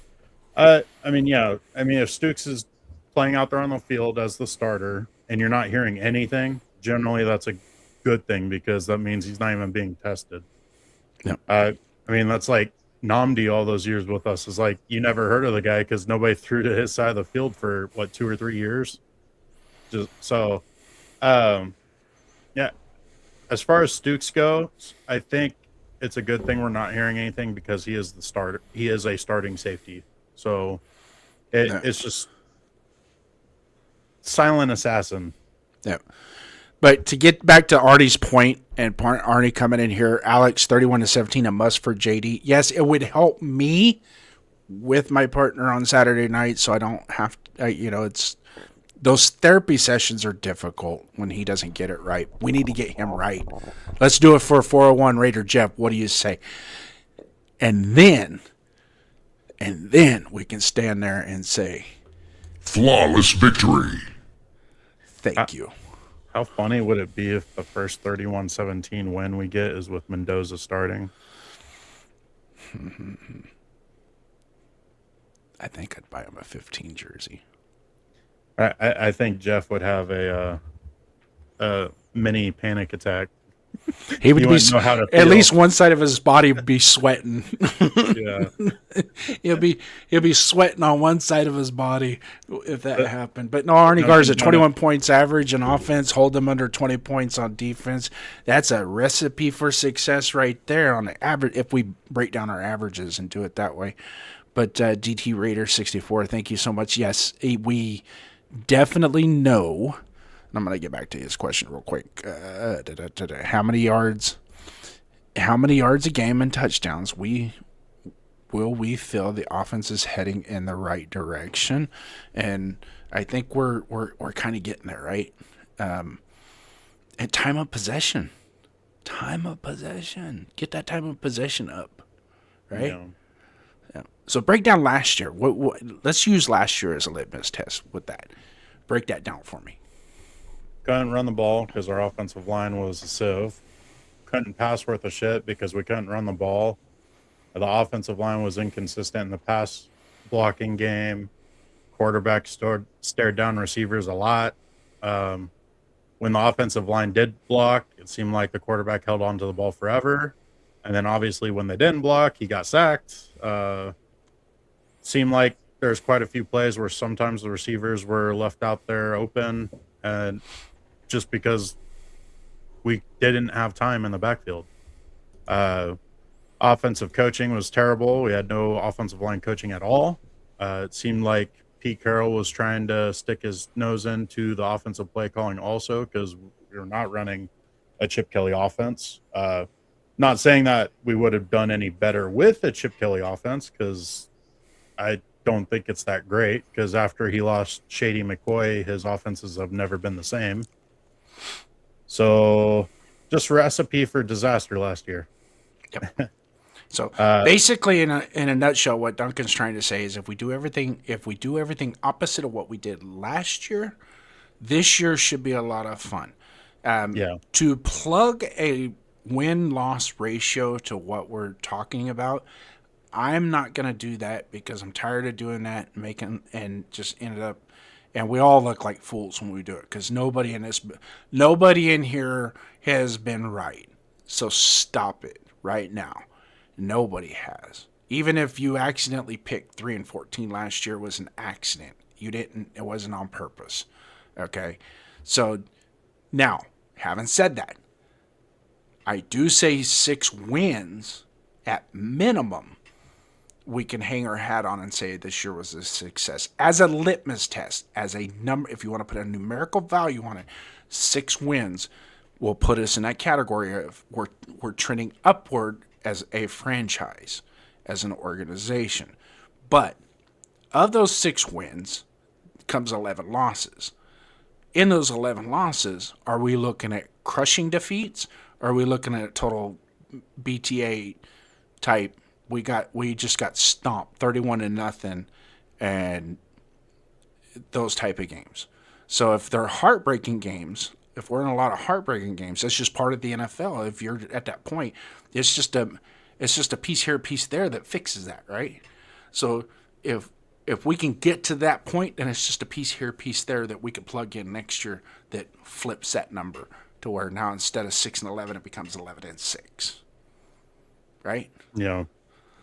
So that's what we're looking for. What we had last year, and I'm going to say it again. I hate using last year, talking about last year, but we have to bringing it up. Yeah, well, I know. I keep bringing it up, but you know what? If you don't understand your history, you're bound to repeat it. So let's understand what the history was, and let's not repeat it. Correct? So if we talk about it, then we can probably digest as fans. Is we don't want to repeat that again, because when that happened, what happened last year was hard on us. Okay, it was harder. It was harder on us than it was the players that were playing on the field. I guarantee you. Well, we didn't have millions of dollars to wipe our tears after games. Well, that's just it. And I always say this, too, as a Raider fan. We're more invested in the team than some of the players are anyways, even though they're making millions but they're invested in their career. So, but in 15 years, are you going to be a Raider fan? And they're not. They're going to be they're going to play for 5 different teams, and it's whichever one they decide to root for the most. I mean, that's not all of them. And no, to be fair, a you're lot right. of the players that end up leaving after they're rookies with us, like they end up being players that barely make rosters. Yeah. Or they may end up being like a decent like number 2 guy someplace else. Like it's just a non like argument. Like I don't know. I just don't find interest in that discussion. The players are going to try their hardest and they're going to give it their all. They're spending all this time training before the season even begins. They're putting all this time in. Like they got to go out and make sure at bare minimum they're trying to earn their money for their families or for themselves or whatever. So like they have a lot to lose in this. So like no player wants to be on a losing team, but even if they are, they're all going to go out there and try their damnedest because they're trying to make the most out of their career because it's a short career. Yeah. Have you ever seen a player that was more in it for the money than actually being great at the game itself? I mean, I'm sure there's plenty, but at a point, you got to be able to be great to get great money. Yeah. Yeah. But my thing is we are always going to love this team, and the guys, a lot of the guys that wear the uniform aren't. They're going to move on. They're not going to have the passion that we're going to have. There are some, that are on this team right now that probably are just as passionate of being a Raider and carrying on that tradition as what we expect. But there are some that they're going to move on, and those are the ones that we don't want. We want everybody on that team to love them, love those colors, and love that uniform just as much as we do. Well, and that's what we're looking for. And we're getting there. I think we're getting there with these guys. I truly do. I think some of these guys are really buying into the fact that this is a team that wants to win. We want to win. The fans want to win. And players say it all the time. The Raiders have some of the greatest fans in all of sports. But it seems like time and time again we get let down. You know what I mean? Yeah. So well, also we're fans of the franchise. Like, yeah, we love rooting for the players and the teams, but year in and year out, that's constantly changing. But we're rooting for the franchise. Mm-hmm. Like those players, you can argue that they're bigger fans of the team itself because they know each of those guys on the team. Like they're friends with a lot of them and all that. So it's different perspectives from each team. So that's why I don't like it as an argument, because it's like we're always going to be Raider fans, and there's going to be a bunch of teams in the past that we couldn't even name 5 players off of, like, but we're Raider fans. Yeah, but you missed that part of it in your lifetime as to what it was like, because like guys our generation is when we became Raider fans, all those players were just Raiders. They were our idols, our legends, and now people come and go You mean so like fast. Charles Woodson? Like I grew up with Charles Woodson, Tim Brown.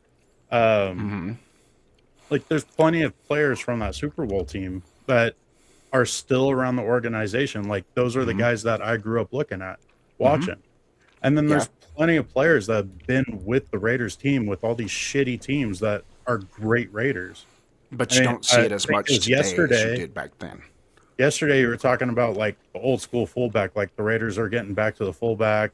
Or it might have been Friday's show, and I was kind of, now that I'm talking about it, I forget the guy's name because I'm too amped up on it now. But we had a longtime fullback with the Raiders where he ended up being a captain for us for, I think it was like 3 seasons.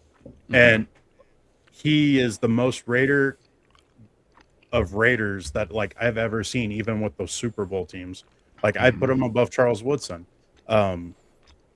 Why can I not remember his name? He was a fullback for us. He was a receiver out of college. He's faster than shit. He was 6 foot tall, and the guy was Reese. Great. Yes, Marcel Reese. Thank you. Like that is a Raider. Like you can put him up with the greats. Like he was a great Raider, and he's still around the Raiders organization. He does all these little events and everything. Like, so you can't tell me that I haven't grown up with great Raiders. Like this guy is up there with the greats. Did I say you didn't grow up? You didn't see it. Yes, you did. My generation. Hold on, we stop. Didn't see it. You didn't see it the way we saw it in the 70s and 80s because we didn't have free agency back then. When they were on our team, they were on our team forever. There was no chance of them leaving. There's the argument that it's even more special for us now when we do have actual Raiders. But today, in the last, okay, so you named Charles Woodson, right? Okay, since Charles Woodson, who else? Max? Nnamdi Asomugha. Okay. Marcel Reese. Okay. Rodney Hudson. Okay. Kalichi Assembly completely bought in for the 3 years he was with us. Okay. Derek Carr is a Raider through and through. And he still wants to be a Raider. We've had total great Raiders. Right. The problem is, collectively as a team, we haven't had that greatness, but we've had great Raiders. We've seen some greatness from players. It's just it wasn't put together as a team. And not for a long period of time. That was what I was trying to get, is not for a long period of time. You see what I'm saying? Some of these guys they move so fast. I mean, how long was Charles Woodson with us his first stint? 5 years? 5 years, and then he came back and played for us, 3 years? 3 seasons? 2 or 3 years? He had 8 seasons with us. But he had his greatest years as a pro in Green Bay.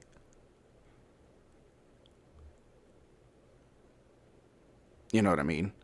So it's not like, it's different because we've seen it in different aspects, and it really started to change in the early 90s once they went away from Plan B free agency into total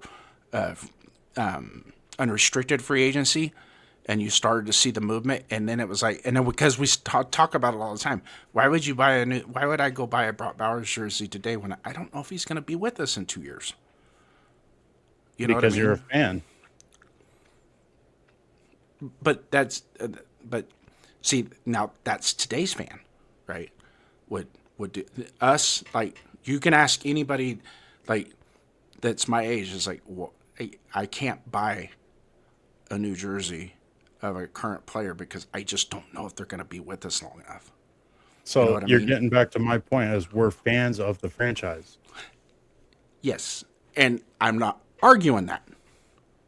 I'm not arguing that you ain't a fan. You're a fan of the franchise. We're still on this discussion that I didn't want to have because I just don't like it, because the players are going to have their own special relationships with the actual team year in and year out.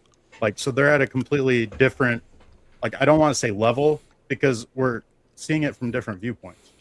Yeah. There's great players on shitty teams every single year across the NFL, and they're going to love some of those teams just because of the guys that are around. We're going to love Raiders. Can I tell you this?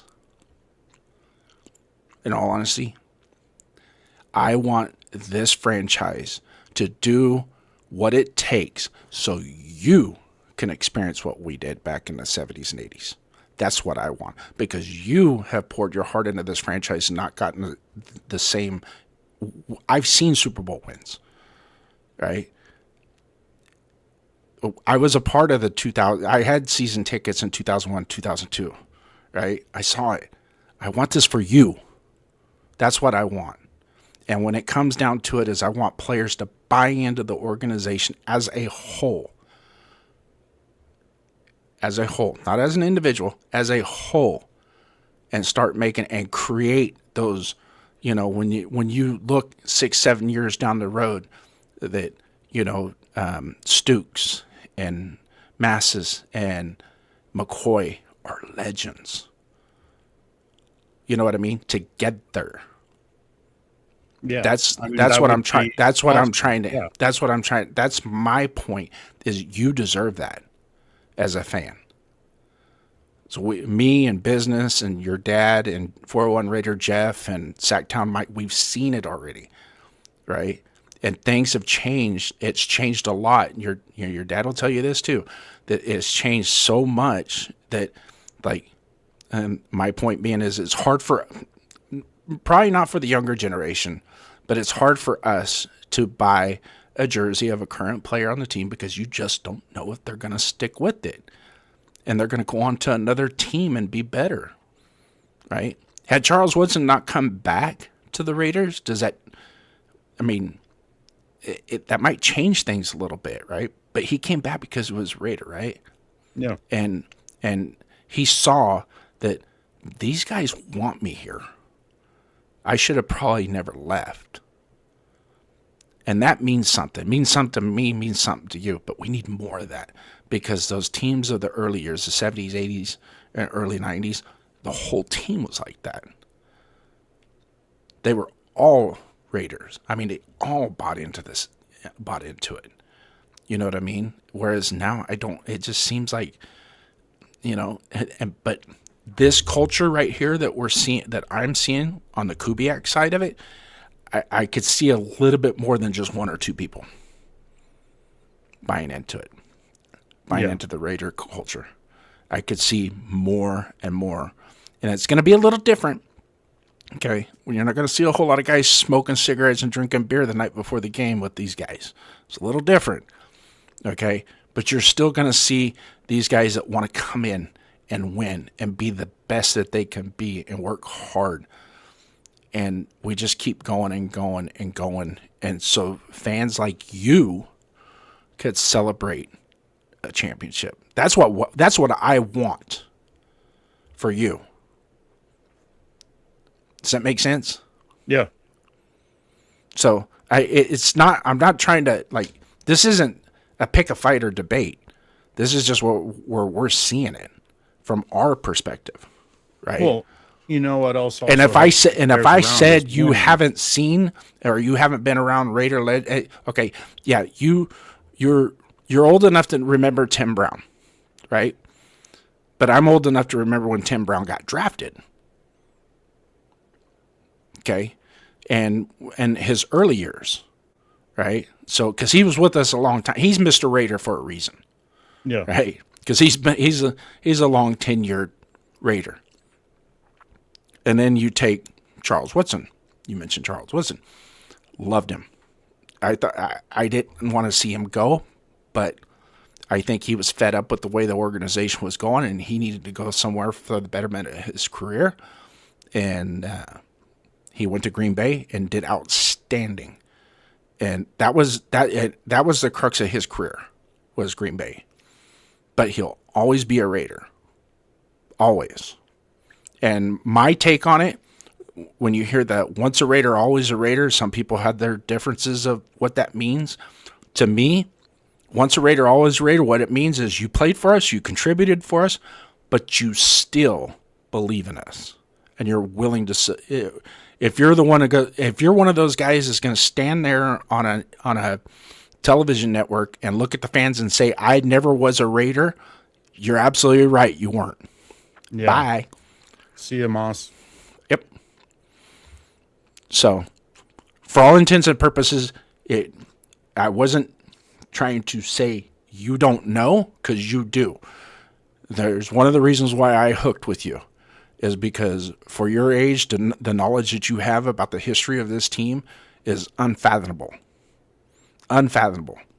There is not too many people in this world in your position at your age that can sit there and say, this is how the Raiders have been. And you could back it up.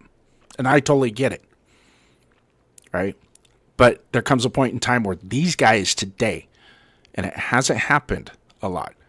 Okay? Khalil Mack didn't buy into us. He gone. He bought into the paycheck. He bought into the paycheck. And it happens. People do that. He's going to be more happy with the money and the accolades than to have team championships. When his career is done and they close that book, that final chapter on his career, he's going to be more proud of all the sacks that he got. He's going to be more proud of all the money that he deposited into his checking accounts than having any rings on his finger. And that's what we don't want. Yeah. We want guys that come in. You rather come in and help us win championships than get a gold jacket. Yeah. Well, I think a better way of putting it is, for us, I don't want to remember individual players as much anymore. I want to remember the teams. I want to be able to list the great teams. Mm-hmm. That's the argument I think you're going for, which I completely understand that and get that. The guys I'm picking apart are one or two players from a team or a set of teams. We haven't had that just greatness within the organization in a long time. We haven't had great coaches in a long time. We tried rekindling some old flames like Pete Carroll and John Gruden. We had Jack Del Rio, who had some sort of a semblance for 1 year, and then I guess you could say greed kind of got the better part of that to break that up. But other than a couple seasons in the past 20 years, we haven't had any great teams. We've had some great Raiders, individual people, but we haven't had any great teams. But getting back to what the show is about fandom and our chat, DT Raider says, what do you think of the linebacking crew? I think we are one injury away from being a disaster. We are very shallow. We got, in my opinion, we got two really good linebackers and then two could be good linebackers, but we haven't seen them enough to know. And then after that, we have nothing. And we're running a 3-4 defense. So we're going to be relying a lot on our edge rushing linebackers to be playing outside linebacker a lot, like Kuntz. So we are one injury away from being very, very iffy. Yeah. I think if one goes down, it hurts us. If both go down, it's a disaster. One of those two guys can still carry enough muster to hold the fort down in situations. Okay, I'm not saying as a total, but in situations like Quay Walker has the ability to kind of, because he stepped up when Micah Parsons went down last year, and stepped up and played really well. So when you thought Micah Parsons was down, no, Quay Walker did pretty damn good. Well, here's another level to it too. Is both Dean and Walker are great pass rushers for linebackers. Oh yeah, and they're going to be contributing a lot in our pass rush. We're going to be having a bunch of team sacks more than individual effort Crosby sacks. So it's going to hurt us in multiple levels if even one of those two guys goes down. Yeah. So that's why I say one injury could be a disaster for us. We can still get very good linebacker play with one of them. And as far as leadership goes, both of them are green dot guys. But it's drastically going to be reducing our playmaking ability on our defensive side because now they have to fill more roles without one or the other on the field. Yep. Arnie Garza coming in again with a great question. What is the ideal start for Cousins' first 4 games? 3-1, 2-2, wins against Miami, Saints, losses versus Chiefs and Chargers. Oh, let me pump the brakes on that for just a second. I think we beat the Chargers. And I'm not sold on the Miami game. But I think we beat the Chargers. So I I'm thinking 2-2 also. I think we lose to the Saints. I think the Saints are going to surprise people this year. I do think we beat Miami. And then for me, it's a coin toss between the Chiefs and Chargers early in the season. So I think we do beat one of them. The Chargers, I think, are going to be a lot worse than last year. Like, I think they're going to be lucky to get 8 wins this year. There's going to be a drop-off on their defense. A huge drop-off. Like, their defensive coordinator was basically that team last year. Like, he is an amazing defensive mind.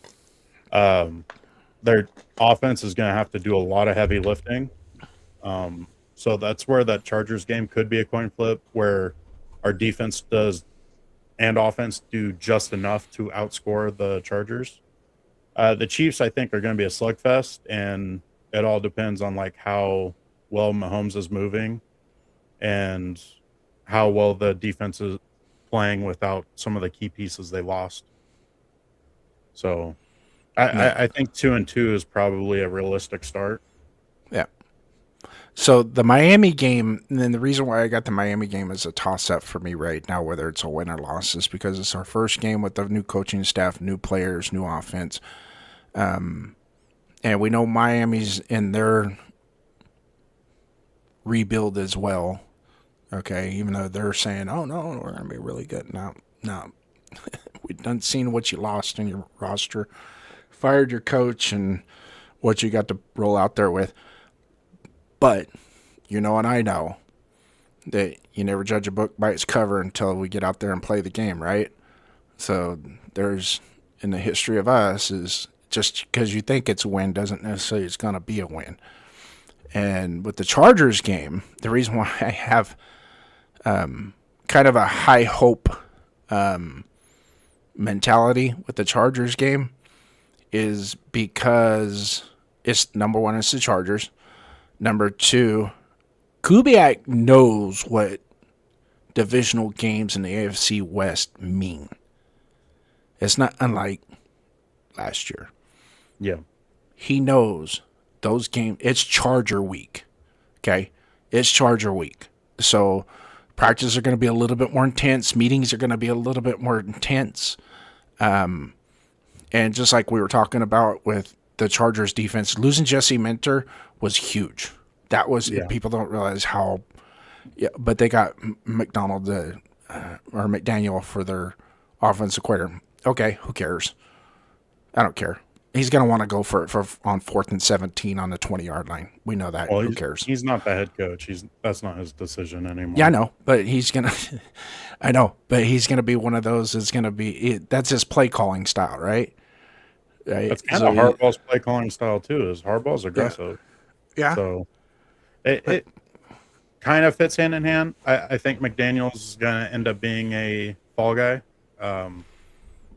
which is unfortunate because I do think McDaniel is a great offensive mind. I truly do. Yeah. He could possibly be an Andy Reid-like figure in the future in the NFL. But it seems like he's kind of got to get his own personal stuff together.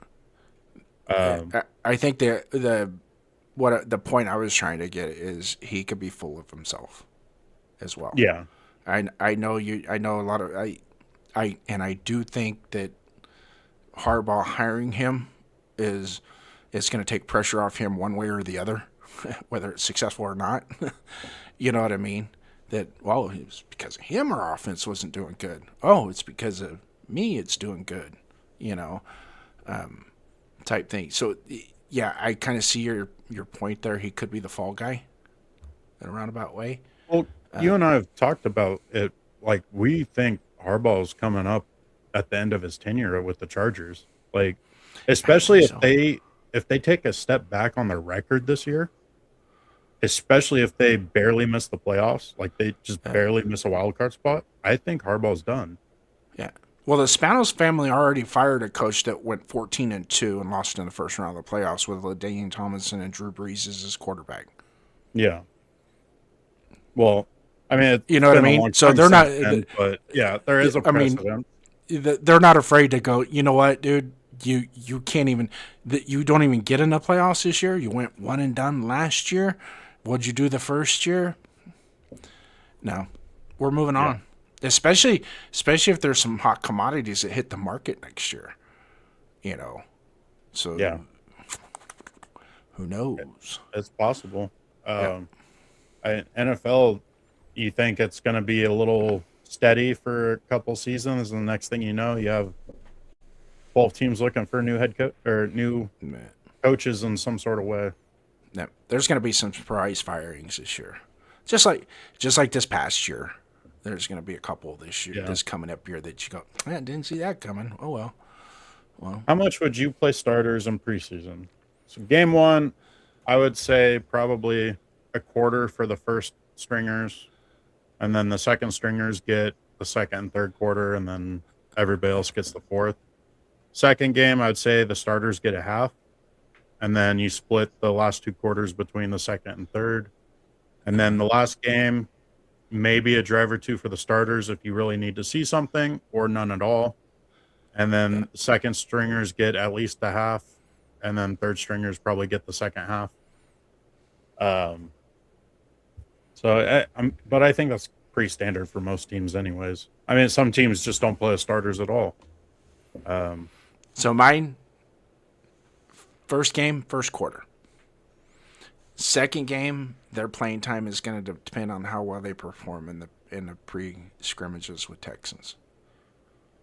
If they perform well in the scrimmage in the controlled scrimmages, then there's no necessity in playing them in the preseason game because you've already gotten those game type reps, right? Fast pace against another team. Yeah, it's stud. I get it. But it's still at a different level because it's against a different team and it's a different pace and a different environment with officials on the field calling fouls like they're supposed to because they ref those up a little bit more, those inner scrimmages. And it just depends on the outcome, how they perform in those scrimmages. If they're dog shit in those scrimmages, then you guys are playing a whole half, the second game. But if you guys play well, then we'll send you out there for a ceremonial first series, and then that's it. Go take your pads off, get you a hot dog and a Gatorade, and sit back and let the rest of these guys fight for a position. Because with only 3 preseason games, these roster bubble guys need all the game time that they can. Yeah. Because you don't want to miss out on that guy and end up cutting somebody, and they end up on Buffalo's team in a week, and next thing you know, that guy's in the Pro Bowl. Yeah. Yeah. Miltic is saying, you think the Chargers take a step back and Jim Harbaugh gets fired? I do. Yeah. Yep. I really do. Their defense is going to be drastically worse this year. And their offense, I think, will be better this year, especially if they're healthy. But I don't think it'll be enough to make up for how big of a step back their defense will take. Yep. How do you guys feel about the new head coach? I am ecstatic about it. This is the first head coach hiring in a long time where I'm actually excited about. And every time he has a press conference, he just solidifies that feeling. He's down to earth. He talks football. There's no bullshit, and he's just going to tell you how it is. And it's been a breath of fresh air so far. Early in the show, I think is before you may have popped in, Mill Ticket, I was talking about how one of the last press conferences could be at CAD. Max Crosby breaking up the practice from how he practices was brought up, and he basically said that there's great players on every defense, and this is a great way for us to practice how to play against a great player and how we need to scheme against them and change our play calling. So, this is the first coach that hasn't scoffed at, made an excuse, joked about, or cried about Max Crosby being Max Crosby. He's the first coach that's going to take it head on and actually try to scheme for it, because it makes him better, it makes the team better, and it gets the guys to realize how you're supposed to play against great players. Yep. So, crowd's dwindling down on our party here, Mr. Duncan. 2 hours and 2 hours and 20 minutes. Had a great show, great time. It's been awesome. Yeah. And really appreciate all the guests coming in. Yep. But Yeah. sorry to yell into the mic like that. That was a little too close. Probably blew your eardrums. I apologize. But we have to nominate our chatter. This time, we're putting it into a poll. So, for those of you guys that are in the chat, if you want to vote, we have Rorschach number 1, Arnie Garza at 2, Alex M at 3, Business Decisions at 4. So just press the number of the person you think that had the best chat today. Press 1 for Rorschach, 2 for Arnie Garza, 3 for Alex M, and 4 for Business Decisions. And I didn't spell Business Decisions right. I typed it out real quick, but I'm not changing it. We'll just leave it as that. He'll forgive me later.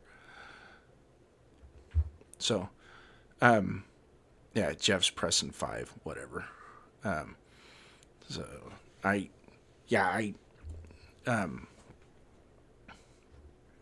been a good show, man. It's been a good show, and it's only gonna get better as we go. And I think, well, looks like we got unanimous. Yeah. Arnie Garza always comes in with some great questions, and oh god, he's good. Money Chuck was good too tonight. Yeah, Money Chuck's been fire like our past 3 or 4 shows. Like he comes in and he has like 3 or 4 just great questions or takes that we can talk about. But I mean, everybody, we really appreciate you coming in and commenting. Just it helps make the show run, and that's what we want our show to be about, is to bounce off of you guys. Yep. And watch 2 people argue on stage over something meaningless. Yeah, well, I mean, we're not the end all be all of football knowledge. Like, we don't know everything. We're both right and wrong plenty of times. Watch your mouth, young man. Yeah, but it's great hearing from everybody. Yeah. Yep. So once again, Sunday nights, 5 p.m. Pacific time, 7 o'clock Central Standard Time, and 8 o'clock Eastern Time. We got some people we're going to start fetching to come in, be the third wheel on our show, and have a good talk. Dark Side's usually a good guy to have in here. A couple other guys that we can bring in to lather it up and get it nice and happy for us. But do you have anything else that you want to add? I'm going to close the poll down. Only 4 votes, and Arnie Garza is walking away with 100%. Yeah. We can't have that. Well, you already voted, so you can't change it. Nope. Nope. But those of you guys that push 5, why don't you pick one of the right ones? It's only fair. So. Yeah. So. No, I don't got anything to add. I mean, is excited. There's finally like real football to talk about. No. Especially more so when the pads come on. Like, it's a very good time. Yep. And we're undefeated right now, so that may be the best it ever gets this season. It's kind of the reason why. It's kind of the reason why I'm going to the home opener. Why are you going to the home opener? We won't have a losing record when I go. Hopefully, we'll have a losing record when I leave. Yeah. So. Oh, plus it should be ecstatic, like really exciting. It seems like the home opener every year is like really good. Like that's just when the crowd is at its best, because we get sold every single year with a new coaching staff that this is the year. Somehow.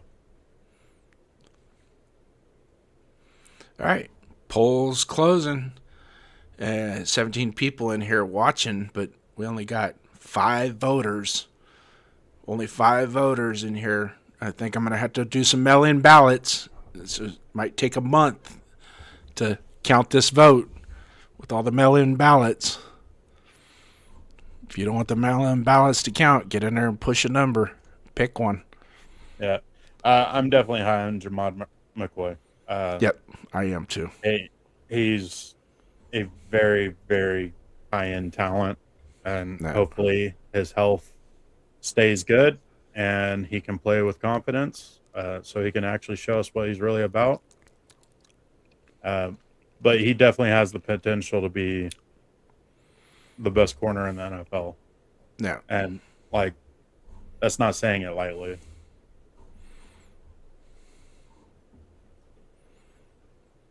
In the words of the great Jeff, you can't argue with the liberal. No, you can't. Yeah, I don't want to get into politics. Let's call it a show. No. That's why we can argue. It's easy. Just fucking argue. I don't give a shit. What's it gonna matter? Nothing. Yeah. I had an uncle one time that would argue with my dad. And he looked at my dad one time and said, I know I'm wrong, but I just want to argue with you. My dad's like, shut up, get out of here. All right, poll's closing. And the winner is... Salute to Arnie Garza. Congratulations. You are the winner of tonight's show, Super Chatter. I got nothing else. Friday, Pride and Poise, 11 a.m. I'll be running solo on that. Saturday night, Raider Nation Voices with 4-1 Raider Jeff. And then Sunday with my co-host next to me here. We're also going to be working on a studio for him for a solo project to get him up and running as well. He had one, it kind of, but we got to get it in a position where he can execute it and do it on a consistent basis. And then you guys can hop over to him, and if you want just a solid cold glass of Donuts Dunkin', you can go to his show, and he'll be more than happy to enlighten you with his knowledge. And I do not lie when I say, for somebody of his age and his caliber and the knowledge that he has, his mama raised him right. I don't want to give your dad too much credit. Right. Dad's the one that watched football, so. Yeah. Well, the scary part is I'm only 15 miles from your dad. I'm thousands of miles from you, so I got to be careful. I look out my window and see Dad out there going, what did you say, young man? Because I still have to respect your dad as well. So, but I'm sure one day I'll get to meet him, and I'm sure he's an awesome dude. But until then, are you ready for next Sunday, or are you ready for this week? Yeah, I'm ready for next Sunday. Okay. So in the meantime, we're going to sign off, and you guys have a good night. Thank you for joining us. Cold open, count it out. Yeah, we heard the talk. Cold nights and long losses, still we walk. Scoreboard hurt, but the heart stayed real. Still wear the black, still flash the shield.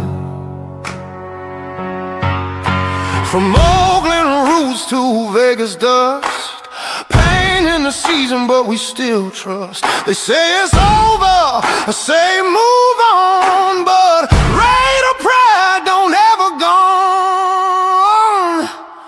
Show me your shield, hold it high, don't bend.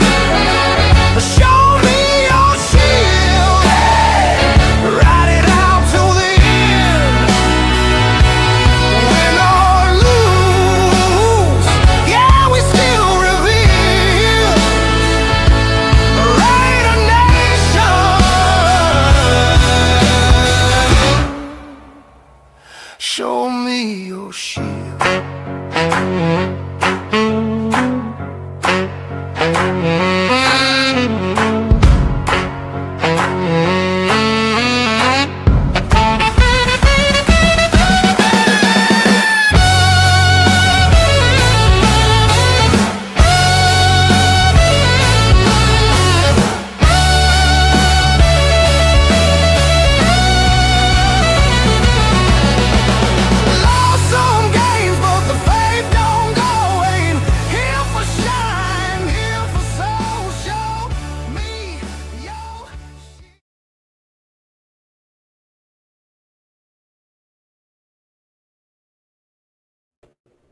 Game over.